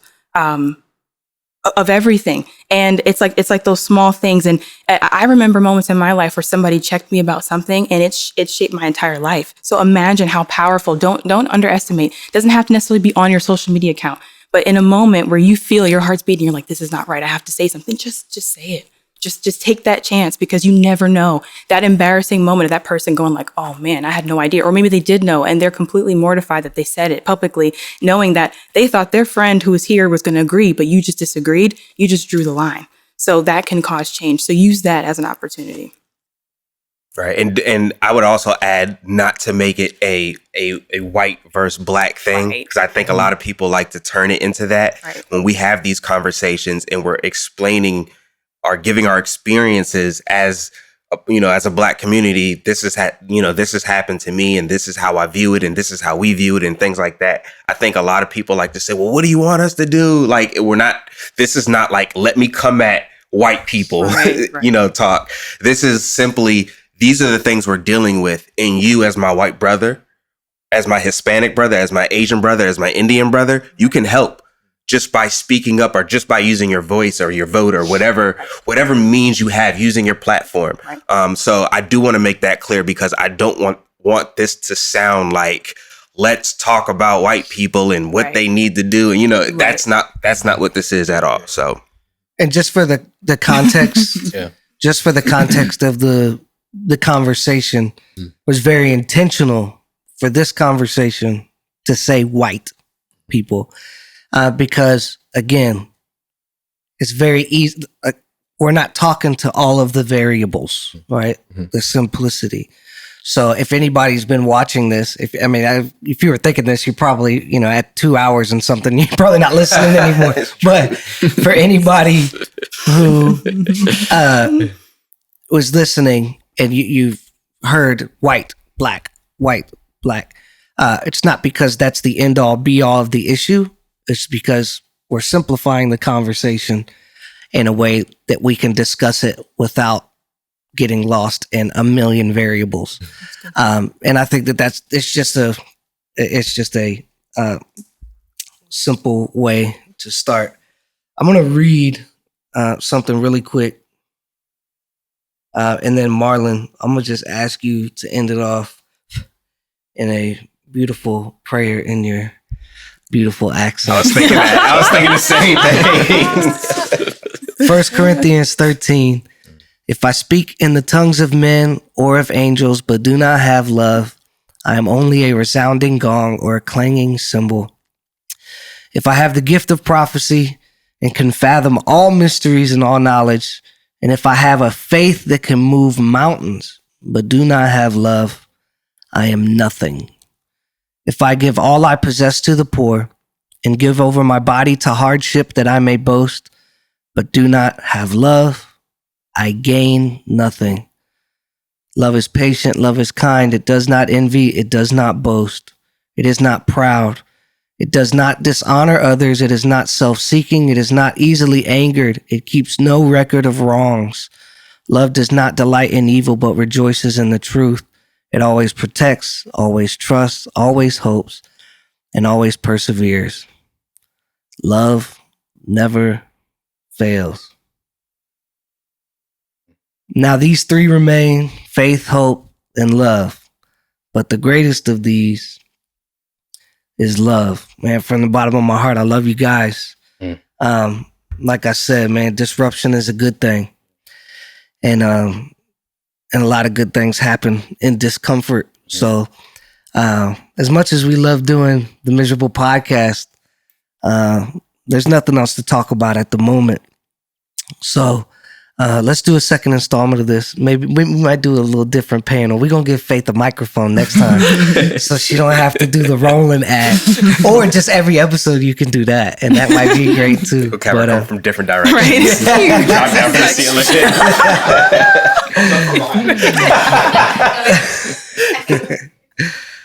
Thank you guys, man. Thank you for being willing to share your heart and being put in a position that you shouldn't even have to be in. That's no small thing. Everybody out there, man, courage is contagious. So don't be afraid to maintain a version of yourself that people are expecting. It's okay to change. And people may call you on that. You may get backlash. But man, when people see you change, that gives them permission to change as well. And you can have the courage for them. So let's end it with a beautiful London prayer. First of all, I want to say thank you, Brother Jeremy, man. Thank you for putting this on, brother. And you guys have been a blessing, all of you. So thank you for putting this on, and thank you guys for speaking. Yeah. Thank you. Thank you so much. Just want to say, I've always had a tremendous respect for you, but this goes unmatched after just your position, the role that you play. Thank you for allowing this opportunity and just for being sensitive to the times. We appreciate you. I also wanted to say, I'm just kidding. when you guys, like, when you ask, what can we do, you know, as a person not of color, I think we were watching Stephen Furtick today, and he said, let this feeling of discomfort that something is wrong permeate your life. And I think that's what you're doing. So if you don't know what to do, that's the simplest way you can do it. Let this feeling permeate your life and let that affect your actions. It's awesome. It's good. Yeah. Rolling what? away. Because you said that, I'm going to kind of share the analogy that I shared before we recorded. Another challenge for everybody is don't look for the quick fixes that make you feel good about yourself and fool yourself into thinking you're doing something for the problem. You don't put Band-Aids on broken bones. You got to get to the root of the issue. And there may be some people who have been posting on social media, and just stop and reflect on yourself, because I'm one of those people that have refrained because I want to deal with the heart of the issue. And I don't want a post and a black person commenting on my post to give me relief so that I can just go on about my business. And we were talking about in soccer that they joke about the magic spray, where these guys are injured and rolling around on the ground and, you know, reaching for the heavens. And the physios come out and bend their knee a couple times, and then they pull out what the commentators call the magic spray. And they spray their knee, and the guy hops up and takes off running. And I feel like sometimes when we get in these uncomfortable situations, we look for that quick thing. But you know, you may be able to numb that area over and over again, but something is still broken. So maybe, as you said, permeate, maybe just soak it up. And like you said, speaking up, and there's a time to speak up, and you said everybody has their time. Also, what I've learned is that before I speak up and get those quick hits of comfort and feel goods, sometimes I need to just really scrape to the bottom of the barrel and really deal with the heart of the issue and dig it out from the root. And sometimes it feels good to just prune things, but sometimes you gotta soak it in, and you gotta let it permeate, and you have to really, really, really search. Was it Psalm 139? Search my heart. Mm-hmm. Like search, so that takes time, that takes effort. Yeah. And man, I really just want to encourage everybody out there, man. Do the hard thing. Be uncomfortable. Andy Mineo tried to tell us a few years ago, man. Got too comfortable. It was prophetic. But yeah, just do the hard work and don't look for the quick fix. Don't try to make yourself feel better. Now is not the time to try to feel better. It's the time to listen, speak up, and do all of the things that this wonderful panel of people have said. No magic spray. No magic spray. We got to fix what's broken, not just numb it and move on. With that said, without further ado, my man, Pastor Marlon Yearwood, the Way City Church, another plug. There you go. I'm going to read a verse real quick, and then we're going to pray. Martin Luther King said as well, he said, our lives begin to end the day that we remain silent. And then Proverbs 31:8-9 says, open your mouth for the speechless in the cause of all who are appointed to die. Open your mouth for the speechless in the cause of all who are appointed to die. Open your mouth. Judge righteously and plead the cause of the poor and needy. Father, we thank you so much for our time today. We thank you, Holy Spirit, for how good it is for brethren to dwell together in unity. And Lord, as the church celebrates Pentecost today, Father, we do pray specifically for the family of Ahmaud Arbery and for the family of George Floyd. We pray, Holy Spirit, that you would comfort them. Comfort them in a way that no one else can, Holy Spirit. Touch them, comfort them, strengthen them. And Lord, we pray that within our nation, within this country specifically, we pray for change, Lord, and we pray for justice. Father, we pray that that you would be magnified, that you would be glorified in our lives, in our speech, in our conduct. And Father, I pray that these officers, that they would be made an example of. Lord, I pray that they would be tried and charged and convicted. And Father, we pray and we plead for justice. We know that that is your heart. And Lord, I also pray that we would have empathy, just as you, Lord, you are our great high priest and you put on human flesh and you came to earth. You, God, became man. And Lord, I pray that we would have empathy, that we would be able to put ourselves in the shoes of those who may even be different than us. So Lord, help us to have empathy and love for all people. Father, we love you and we bless you and we thank you for this time. We thank you for this podcast, Lord, and we just pray that you would bless it. And we pray, Lord, that everyone would know that our motives here tonight, it's all love. It's all love.